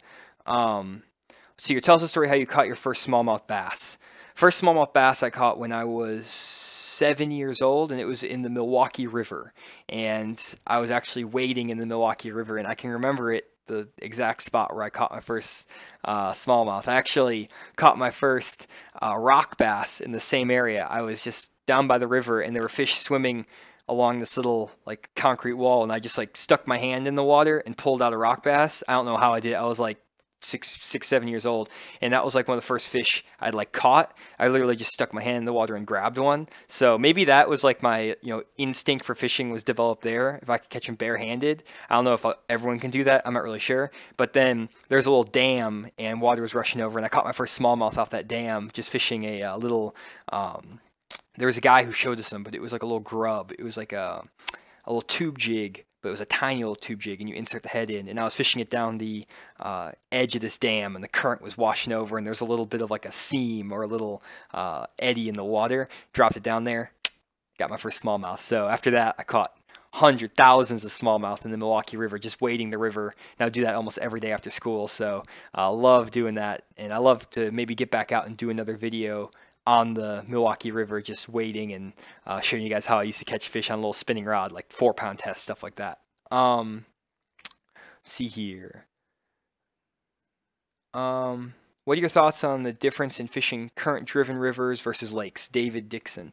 So I think that they're completely different animals, really. A lot of the lakes actually have some sort of current that's generated at any time. So a lot of times you'll have like a dam on both sides of these big lakes, like Kentucky Lake or like Lake Dardanelle in Arkansas, but they're still part of like the river system. So like the Tennessee River, the Arkansas River. But for current driven lakes and rivers like Kentucky Lake, for like the Potomac River, the Arkansas River, places like that, the current is going to basically dictate when the fish feed. So in the summertime, especially like on Lake Dardanelle, I've had times when I would fish an offshore ledge and there'd be a shell bed up on this offshore ledge, and you could fish that ledge at 8 a.m. in the morning, 9 a.m. in the morning, 10 a.m. in the morning, and not get a single bite. And then at 11 o'clock, they'd start pulling current. They'd start pulling like strong current from the dam, and the fish would just start biting like crazy. And then they'd shut the current off at noon, and you couldn't get another bite on that spot. And that happens all the time on those current lakes. So a lot of times I'll be checking that current generation schedule. You can find apps online or like web pages that show you that. And I'll check when the current's running, and I'll try to be at my best spots when the current's running the strongest. And I'll kind of try to plan my fishing day around what the current generation is going to be. And then as far as lakes without current, what I normally like to do is look for artificial current, like wind. If there's really strong wind blowing across a point, that's going to create current as well. And you can find fish stacked up on like a point or a ledge if there's strong wind blowing across it. So I guess that's my 2 cents there. Fishmaster said you noodled you noodled a rock bass. That's awesome. So yeah, that's kind of funny. Let's see here. So I think I got through all the comments, so let's get to the next lake. I feel like I'm kind of stumbling through this one today. Sorry about that, guys, but I might be a little bit tired or something. But let me get to the next lake here.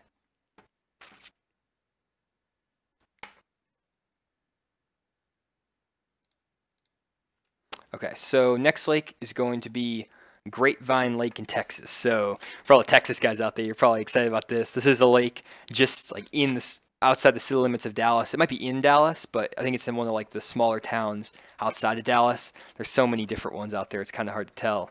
But Grapevine Lake is a lake that was suggested by Cameron Savert. So I saw him on here, and I also was suggested this by Ryan R., who just did the super chat and who's on here for sure. And so I'm really excited to look at this lake. I love Texas lakes. They're always full of big bass, and they're always really fun to look at. So what these guys said is that the lake was about 48 to 50 or 44 to 48 degree water temperatures. So the water is still pretty warm. It's not super cold.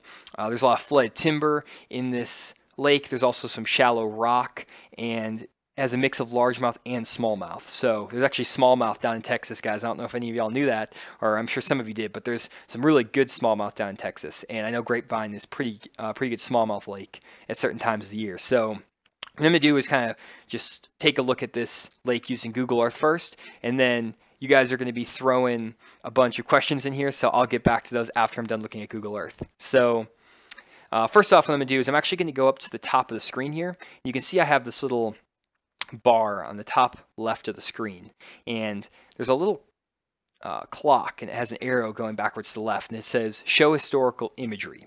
And if you click back on Lake Grapevine to 2014 in October, no, is it September? In September, or maybe October, something like that, you can see that this lake was drawn down a little bit. It's not a lot. It's probably drawn down like 2 or 3 foot, but if we go back to this image from 2016, you can see the lake is really high. And then we go back to 2014, the lake has been dropped down. And I love when you can go on Google Earth and actually drop these lakes, because you can see a lot of stuff underwater that you're not going to be able to see on Navionics. So I'm going to spend a lot of time on this lake looking at Google Earth, just because it has this really good historical image that has a lot of good cover showing underwater.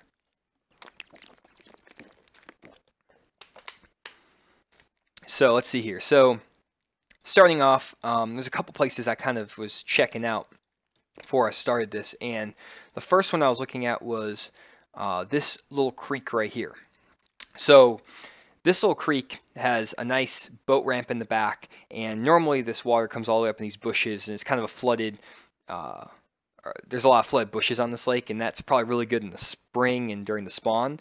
But in the winter, these fish don't want to really get up in the bushes as much. Sometimes they will, but they're mainly going to be sitting off these like main lake points and things like that. And this main lake point right here looks great. Other than having a boat on it, which is always a good sign when you're looking at Google Earth. If you see a boat fishing there, might be a good shot that there's some fish there. But the reason I like this point is because there's actually some nice rock right here off this point. If you look to the right and to the left, there's very little rock and very little rock here. But this point has a lot of rock on it. And you couldn't really tell that this point is rocky if you look at the Google Earth image. This is when the lake was really flooded, it looks like. But if you pull it back to like 2013, you couldn't really tell that this lake was, or this point is rocky.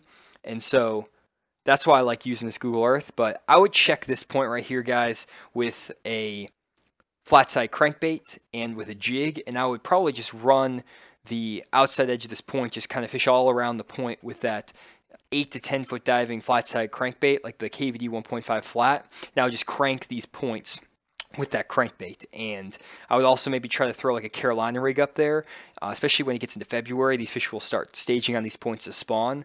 But with water temperatures like 48 degrees, the fish will still be chewing a crankbait. Normally they stop biting that flat side crankbait when the water temperatures dip below 45, but if you get a nice warm sunny day, they'll still bite it. But water temps between like 47 and 50 degrees are optimal for throwing that flat side crankbait. So I crank that little point. I also fished this little boat ramp that sticks out into the middle of this pocket. Again, these fish are going to use these pockets to spawn, and they'll stage up on this little boat ramp. And there's no rock down this bank, no rock down this bank. And this boat ramp could be really good. Just throw like a jig off the end of this boat ramp or crank it. And there's going to be some fish there for sure. Let's see here. Another spot that I really like is this set of points right here.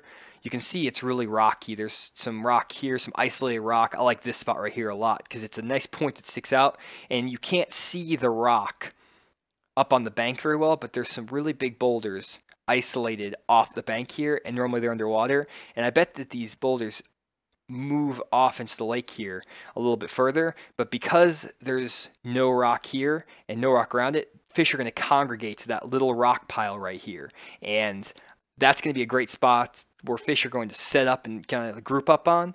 If you look at this point here, there's rock all over the point, so the fish could be set up anywhere along this point. But on this one, because that rock is isolated on one small part of that point, the fish are going to naturally draw to that one spot. You can kind of dial in where the fish are going to be faster on these isolated rock spots as opposed to a point that's covered in rocks. So I like that. It also leads into this little pocket, which is really nice. Another spot I saw was this little rocky ridge. This looks dynamite. I don't know, like if I was fishing this lake, this would be a spot I had to check out.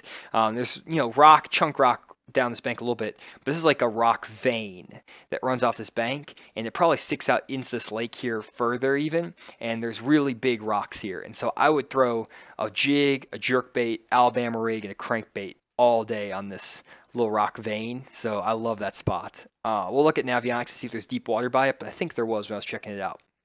And then last but not least, I really liked this point right here. This is the last thing I'll look at here on Google Earth, and then we'll go over to Navionics.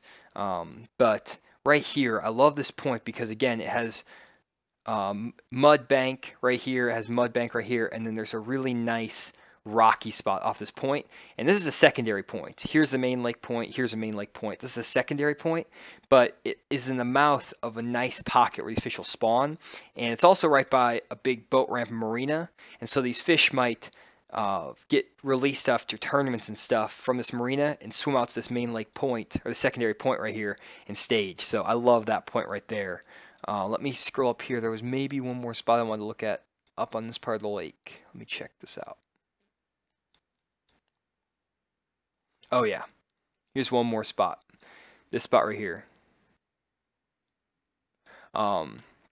Oh, it said that's not a point anymore. That's an island now. So thanks, Cameron. So I would fish that island then, uh, just around it with that crankbait, and I would check that little island out. So that's even better. If that's an island, that's even better because that means that that is like an isolated high spot for those fish to sit up on. But here's another bank. It's actually way up on the top end of this lake, and if you look, here's the lower end. It looks clear, but this little pocket right here, I was just kind of scanning through, and I was looking at areas where there's rock, and there's no rock, no rock, like very little rock, very low rock.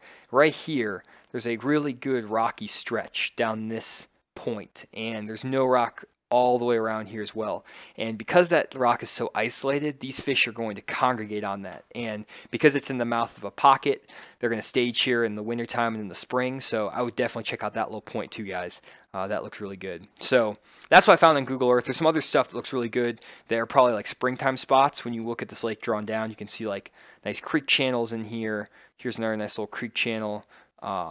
They're really, really good looking creek channels. So there's some good stuff to check out here in the spring. Maybe we can revisit it if you guys want to then. But that's what I found on Google Earth. So I'm going to answer some questions now and head back to Navionics so we can keep looking at Lake Grapevine. So let's see what people are saying.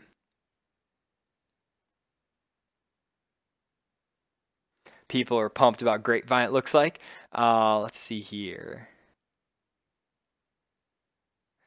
John says, I've never caught a spotted bass and I'm in Kentucky. Actually, I'd never caught a spotted bass until I moved down to Arkansas. I actually fished in Kentucky too, and I never caught a spotted bass before until I moved down here. So I don't know where like the prime spotted bass like part of the country is. I guess there's a bunch of really big spots out in California, and I know there's a lot of spots out east too, in like Georgia and North Carolina. But I don't know if spots are as prevalent up in like Kentucky, Tennessee area. So let's see here. Ryan says, I've been to that point within the last 6 months. Very rocky indeed. This analysis is on point. Awesome. Glad that it's spot on, Ryan.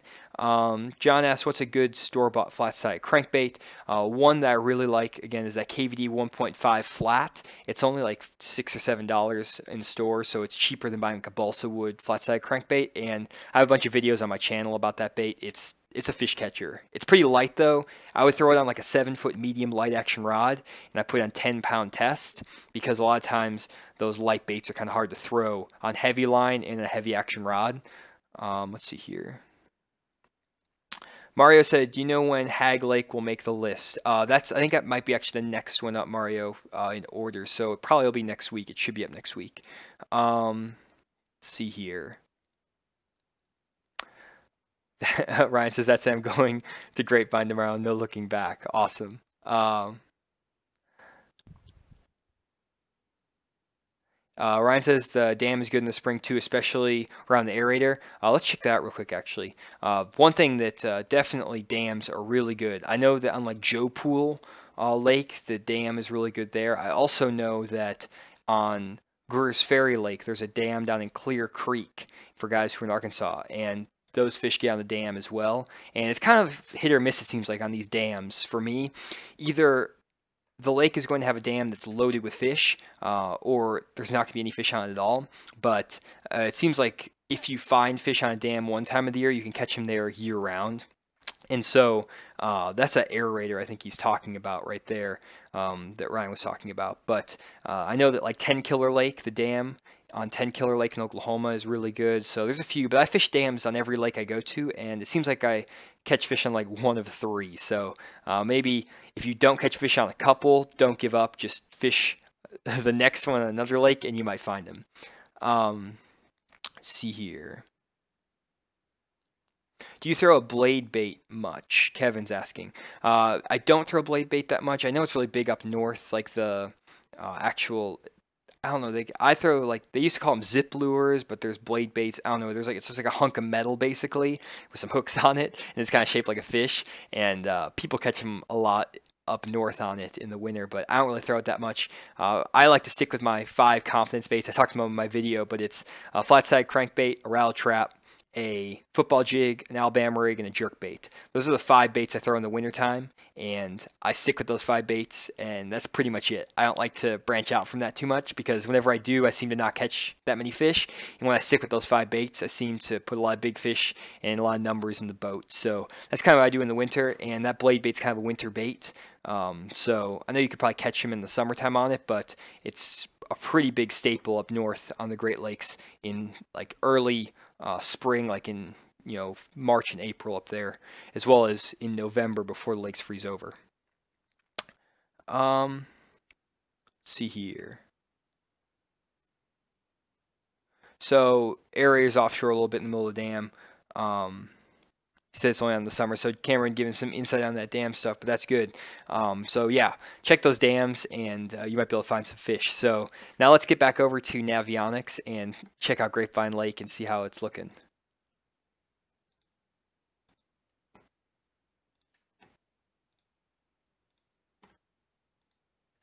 Okay, Grapevine Lake. So here it is on Navionics. It's looking really good. So I picked out a couple spots on here just to walk through with you guys. And the first spot I really liked is this point right here. So it's just on the east side of the lake here. And the reason I like it a lot is that, one, it's a pretty pretty flat point. It's got, let me change this. There's like some messy contour lines. Sorry about that.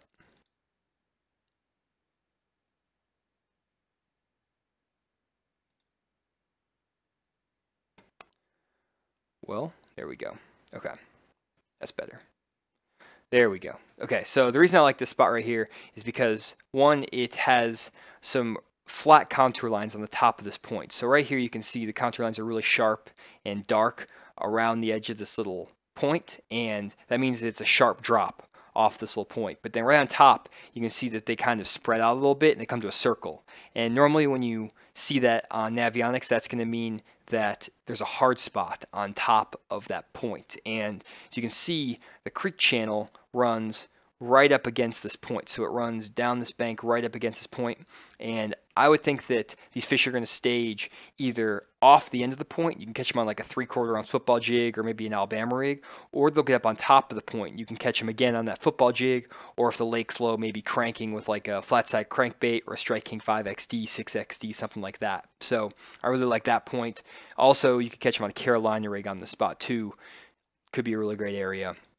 The next spot is going to be another spot related to a creek channel, but it's actually right here, this point right here. I actually think I talked about these points earlier. Yeah, that's where that little rock ridge was. So kind of validating why I liked this spot earlier, but the creek channel here runs right across this point and along this bank, so it kind of swings in right up near the tip of this point. So there's that creek channel. It actually forks right here. So the creek channel comes in, it forks, and then it runs down this bank. And so this point right here can be great with a Carolina rig, with a football jig, and this little creek channel swing here actually is going to be really good in February and March. So if you guys are out here in February and March and you get some wind that's blowing into this pocket from the south like this, fish will stack up on spots like this where you have a creek channel swing leading to a pocket with wind, and that's a prime Alabama rig spot in the springtime. Just take an Alabama rig, cast it up to the shore, like literally up by the bank, and just kind of reel it in at a slow retrieve, and any fish suspended off this bank will chew that Alabama rig. Same thing with this spot right here and this spot right here. I would just run those little main lake points that have a creek channel swinging in next to them with that Alabama rig, and you're going to be catching them.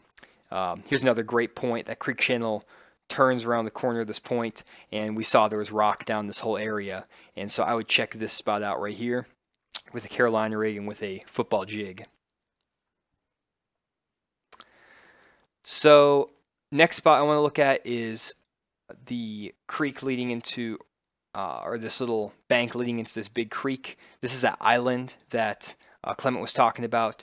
So you could definitely see it's an island, and it looks even better on Navionics than it did on Google Earth. So you could see creek channel runs in here, and then another little creek runs back down the side. So this is awesome right here, and then there's a nice little rocky spot on the end of this island, and they'll stage on this island before they move back in this pocket.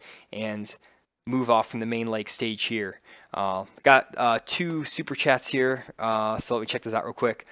Classic Top 40 Radio, again with the description with the nice sunglasses, so thank you so much for that again, really appreciate that. And then David Altman, $50, thank you so much for my top donation so far. Your videos are great, and so is this live chat. The production quality is terrific on your videos, much more info than the pros give. Scott Martin, Timmy Horton, take notice next time you go live. This is the sort of info we need. So thank you so much, David. Really appreciate that. And got a really good message from him on Facebook the other day too. So great guy. And he also, you know, he's been a real big supporter for the channel. So really appreciate that, David. Thank you so much. And yeah, again, with my videos, I don't put out as many videos maybe as other channels do. I try to keep the quality high, and I, spend 8 to 10 hours sometimes editing a video, just to make sure that I explain everything well, that there's a nice story to the video.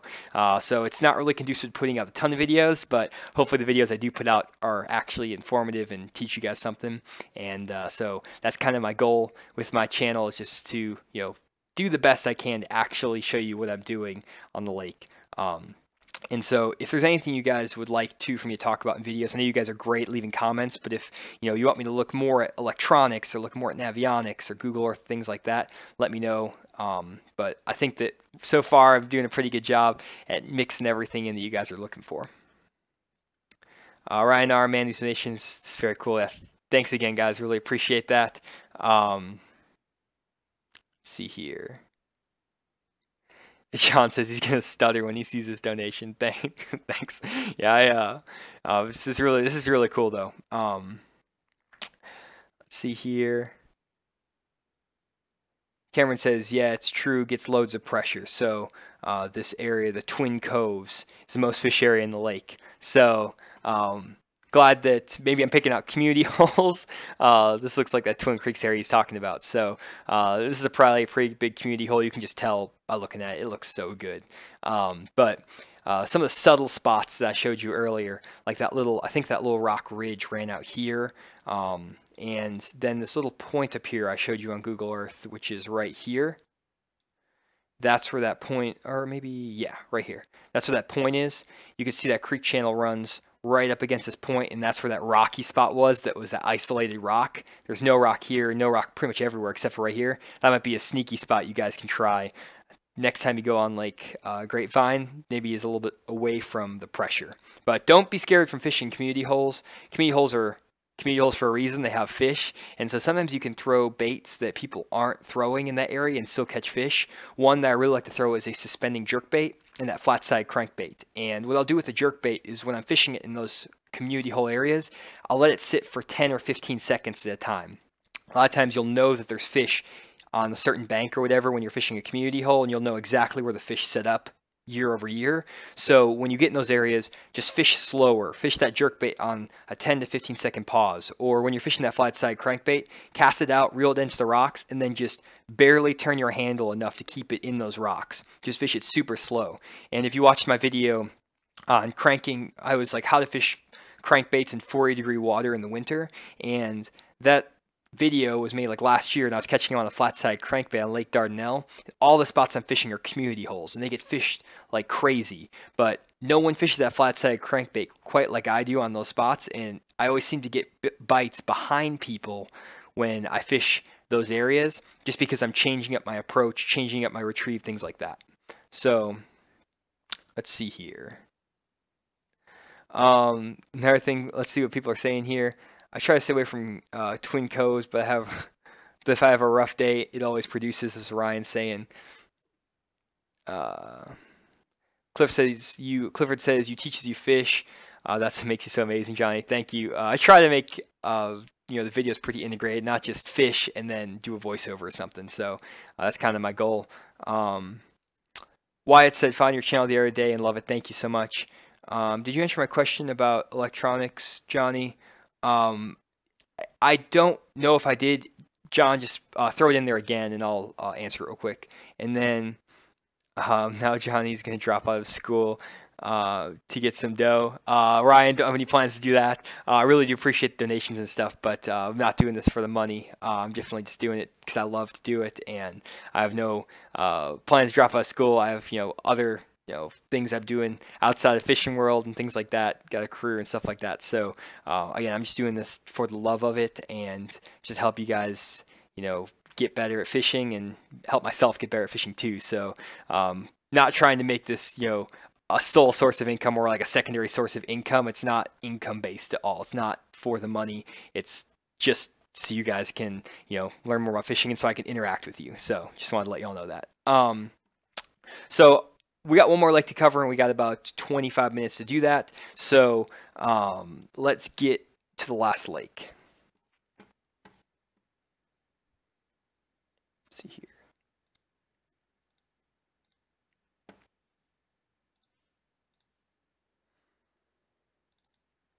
Okay, so the last lake is in Georgia, and it's Lake Oconee, and it's one of the lakes. I don't know what chain of lakes it's called. Maybe someone can help me out in the comments. This was suggested the other day. Let's see here. This was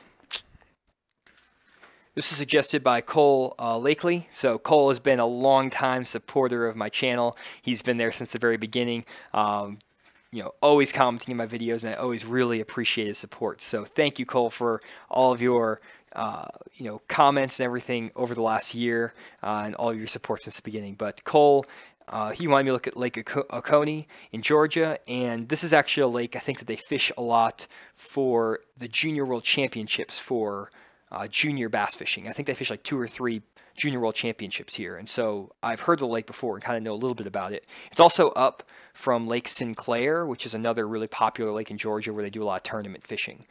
So this lake, Lake Oconee, I'm going to actually scroll us back a little bit so we can get to some aerial footage that maybe has the lake drawn down a little bit. Here we go. And one thing I noticed about Lake Oconee is that just looking at it, you can kind of see that it's a pretty clear lake on the lower end. Right now, I looked at a fishing report. It says that the lake is full and it's about 50 degrees, so it's still pretty warm. And just looking at it, it looks clear on the lower end, like a lot of lakes in Georgia, and then it gets a little bit dirtier as you move up the lake. But it's a big lake. Up here, it's really muddy, and as you move down the lake, it gets clearer and clearer. And so when I fish a lake like this that's just massive and huge, like I said, I like to break it down to a smaller section of the lake and just fish one area of the lake that has a lot to offer as far as different types of cover, different types of offshore structure, shallow cover off the bank, things like that. And that area of the lake for me right now, just looking at the lake on Google Earth, is the area from this part of the lake to about this point. So this little stretch of the lake looks really good to me. The reason I like it is because right here you can see there's super clear water, and then as you move up this lake, it gets a little bit dirtier right along this turn. It seems like this turn is where the water goes from super clear to a little bit more stained. And so what I'm going to try to do is focus on that area where that lake gets a little bit dirtier. I don't want to be fishing in the super dirty water in the winter because a cold front can really mess up fish in dirty water. They say the worst thing you can do is fish cooling muddy water. So muddy water that's dropping in temperature. And so I like to fish that water that's a mix of the dirty and the clear water, maybe has like 2 to 3 feet visibility. And I think this section of Lake Oconee really fits the bill. And so what I would do here is I would just kind of start looking around this lake and see what kind of cover it has to offer. So the first thing I see is that there's a ton of boat docks on this lake. A lot of floating boat docks, and it looks like there's also some boat docks that are actually stuck to the bottom with like actual wood posts. I think like this one right here, maybe this one have actual wood posts going in the bottom, which is awesome because those are the best docks to go flipping and fishing like in the springtime, and they also sit up on them in the wintertime.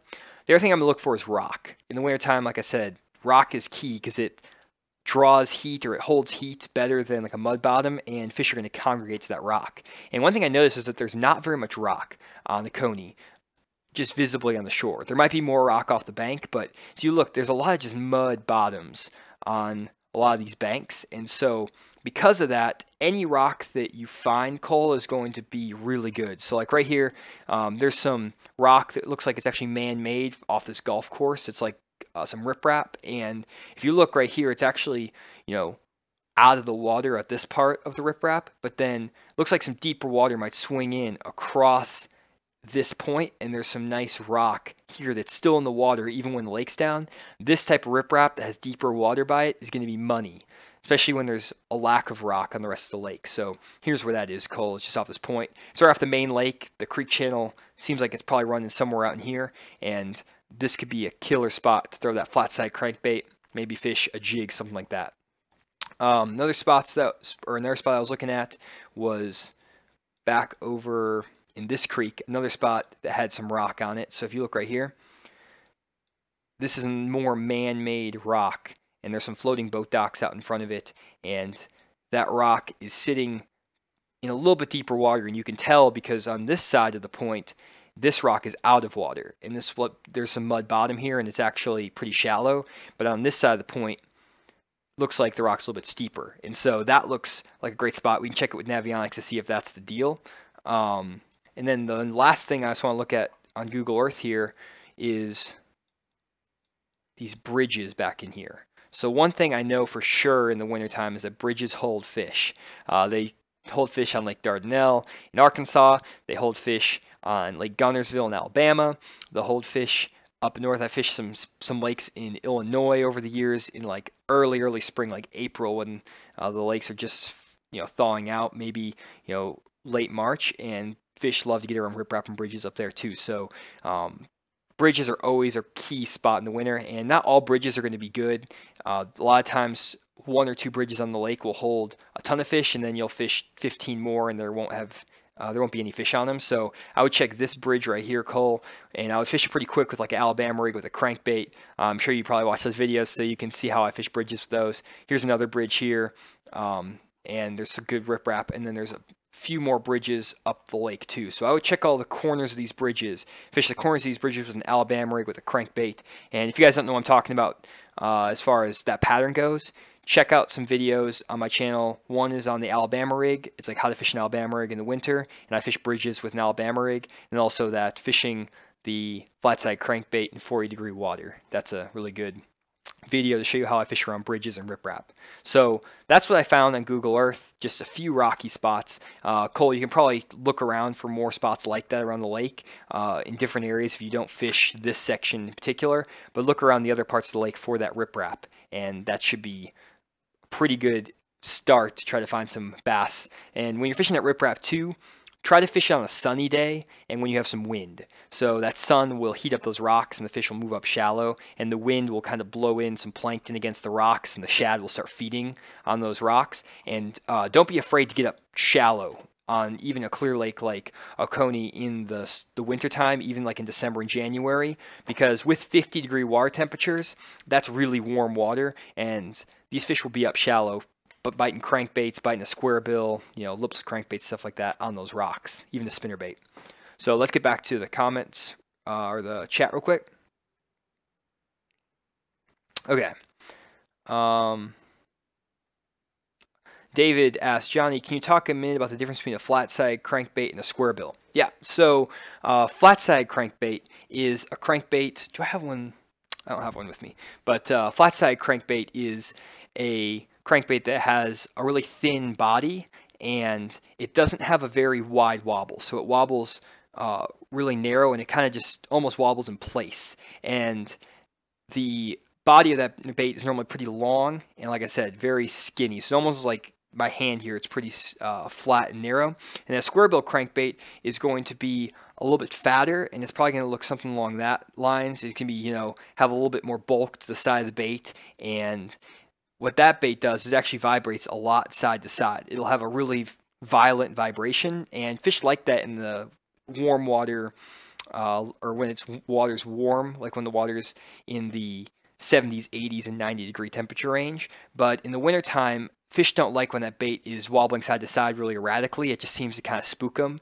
And so they like that flat side crankbait because it has a nice, subtle kind of slow wobble back and forth and a tight wobble, and they seem to really like that in the wintertime. And so that's why I think flat side crankbaits are really good when the water temps get below 75 degrees. And normally I'll fish a flat side crankbait when the water is below 70 degrees or 75 degrees, and I'll fish a square bill crankbait when the water is above that temp. John said John said your gear doesn't make much of a difference, but do you have the same opinion about electronics? Yes, so electronics do make a big difference, I think. I mean, I ran a Humminbird 798, and it was just a 2D sonar, no side scan, no down scan, nothing like that. And that's what I learned to fish offshore with. And I got the job done with that. I found brush piles, I found road beds. You can figure out a lot just using 2D sonar.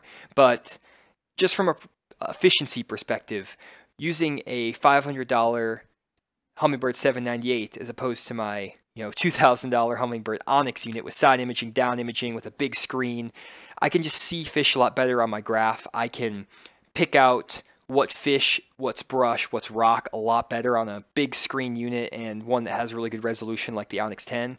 And also just having the side scan, the down imaging is really helpful when you're trying to figure out, again, what's fish, what's brush, where the fish are positioned on structure, things like that. And with side scan, you can scan out to the side of the boat and really look for structure and cover a lot better than 2D sonar. So with electronics, I would definitely go for a unit with down imaging, with side imaging, and with a pretty big screen.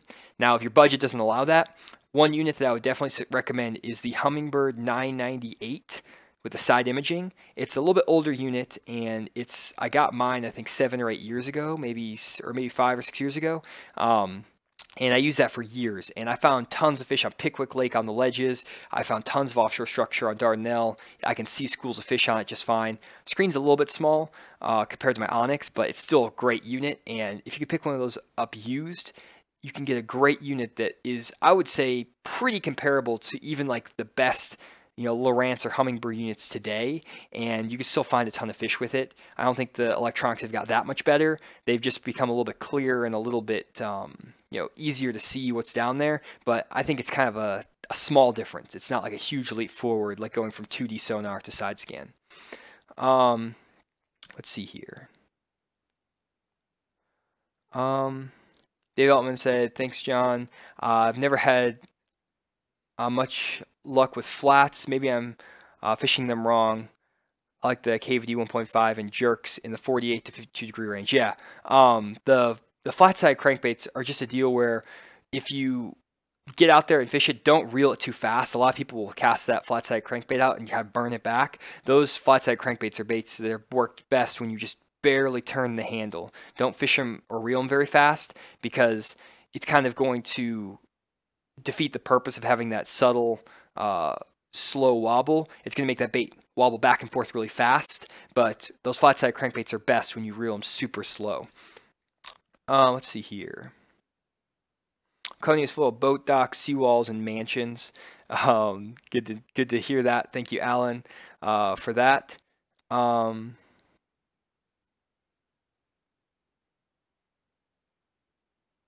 David said it's a killer spot for a red rattle trap next to the golf course. So awesome, David. Thank you for validating what I'm saying on this stream.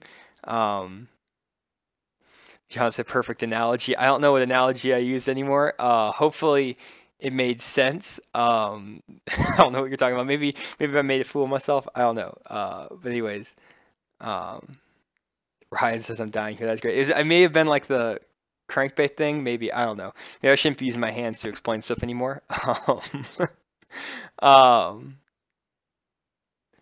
So we got a bunch of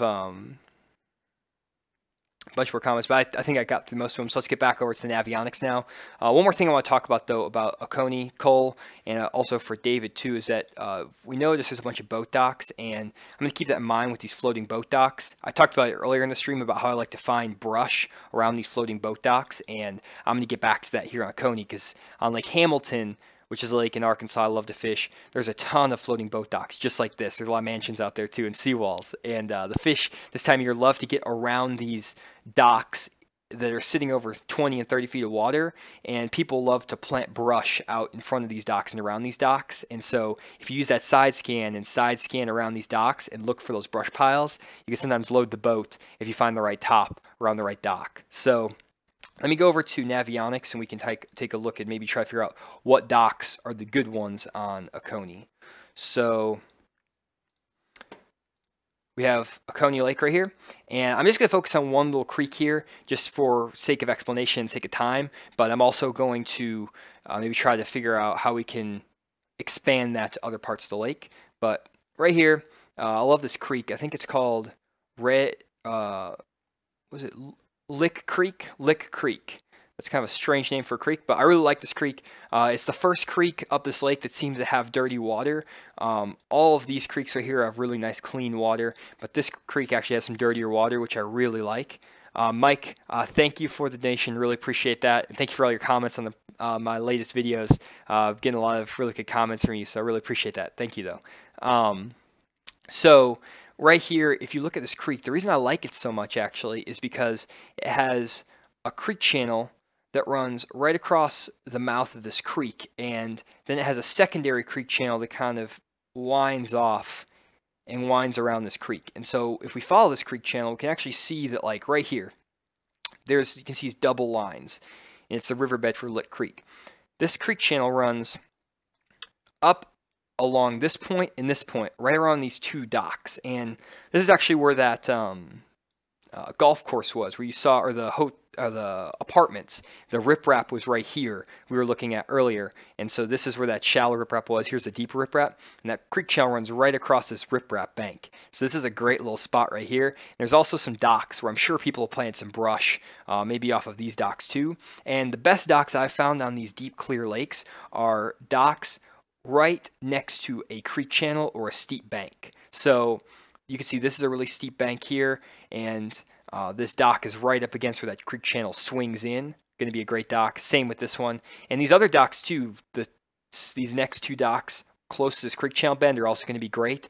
And again, I would just graph those for either brush underneath the dock, but you can also graph them to see if there's bait or clouds of bait out in front of these boat docks. A lot of times the bait will kind of set out in front of the boat docks. You can also see birds diving down on certain boat docks. Like you'll see some seagulls or some cormorants or something diving on certain docks.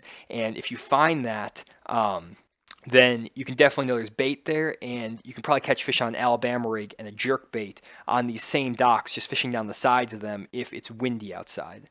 And that wind is good because it breaks up the surface of the water on these clear lakes. So those look like two really good docks. Another stretch of docks that looks really good to me is this little stretch right here.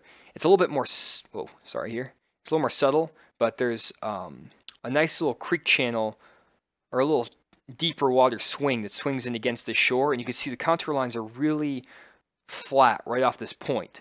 And then this dock right here has a little bit deeper water on it. The contour lines are a little bit closer together, and same with this dock right here.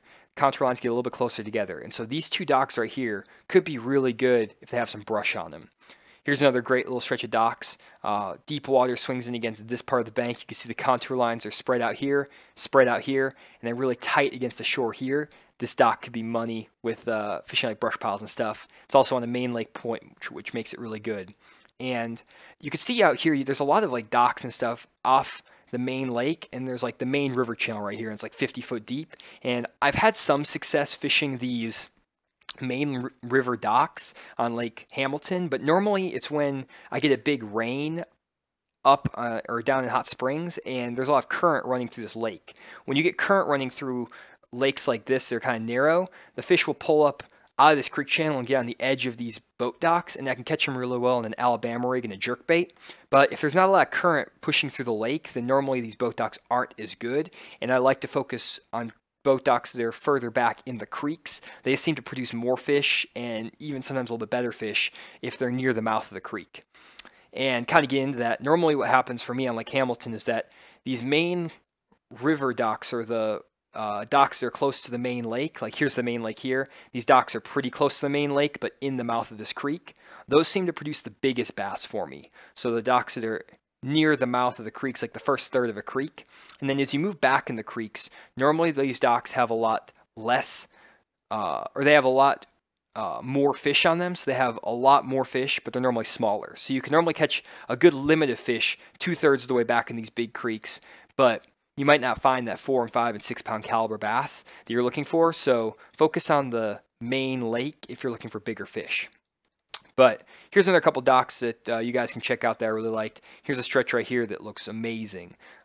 There's creek channel that swings in right up against these docks, and here's a spawning pocket, here's a spawning pocket, and these docks are really deep down the stretch, and this could be a great spot for a jerkbait, Alabama rig, football jig.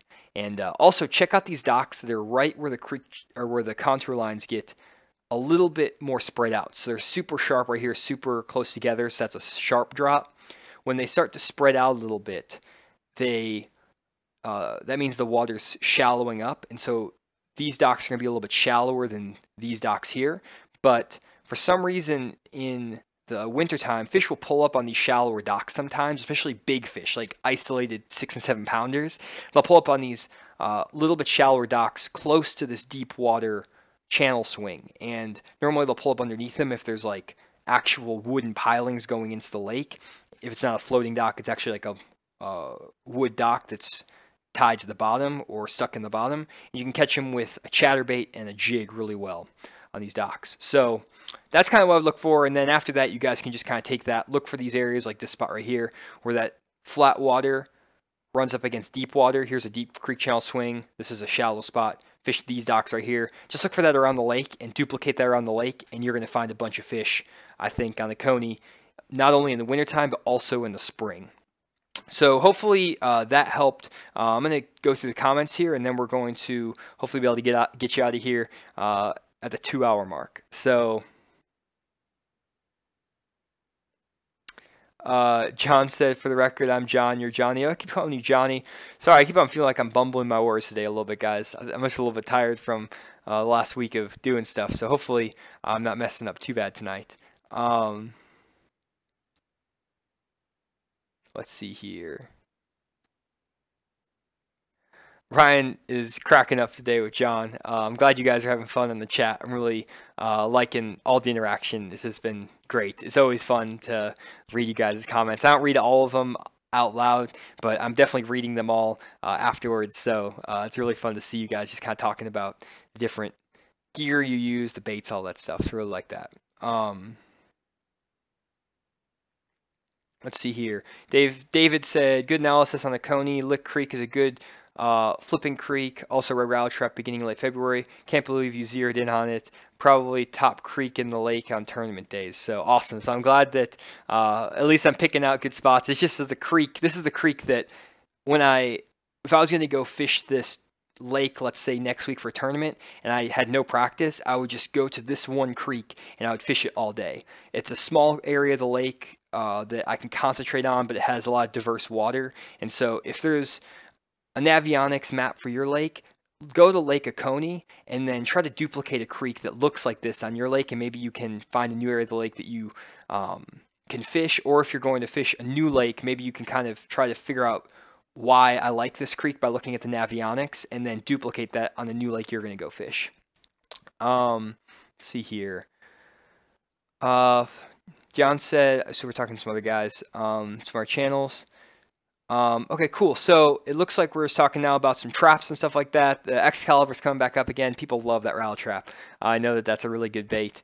Caught a lot of fish on that on Lake Washita too. So either way, I think that that about wraps it up for the stream tonight. We didn't have maybe as many people on. I probably need to give you guys a little bit more notice. Maybe Wednesday night isn't the best night either. So again, leave a message in the chat or in the comments if a Thursday night works well for you guys. That's normally when I'm going to start running the stream. It seemed like it worked really well last week. And I'll also try to give like a week notice next time so you guys can know about that. And then I just want to thank John Bolton, Clifford Zuber, Ryan R, Classic Top 40 Radio, and David Altman, and also Mike for their contributions or their donations to the channel. Really appreciate that. And just thank you guys for all coming out tonight and watching the stream. I hope you enjoyed what you watched and hope you learned something about how to break down a new lake using Navionics and Google Earth. And if you did enjoy the stream, share it out with friends and maybe show them the recorded video that goes up on YouTube after the stream's done,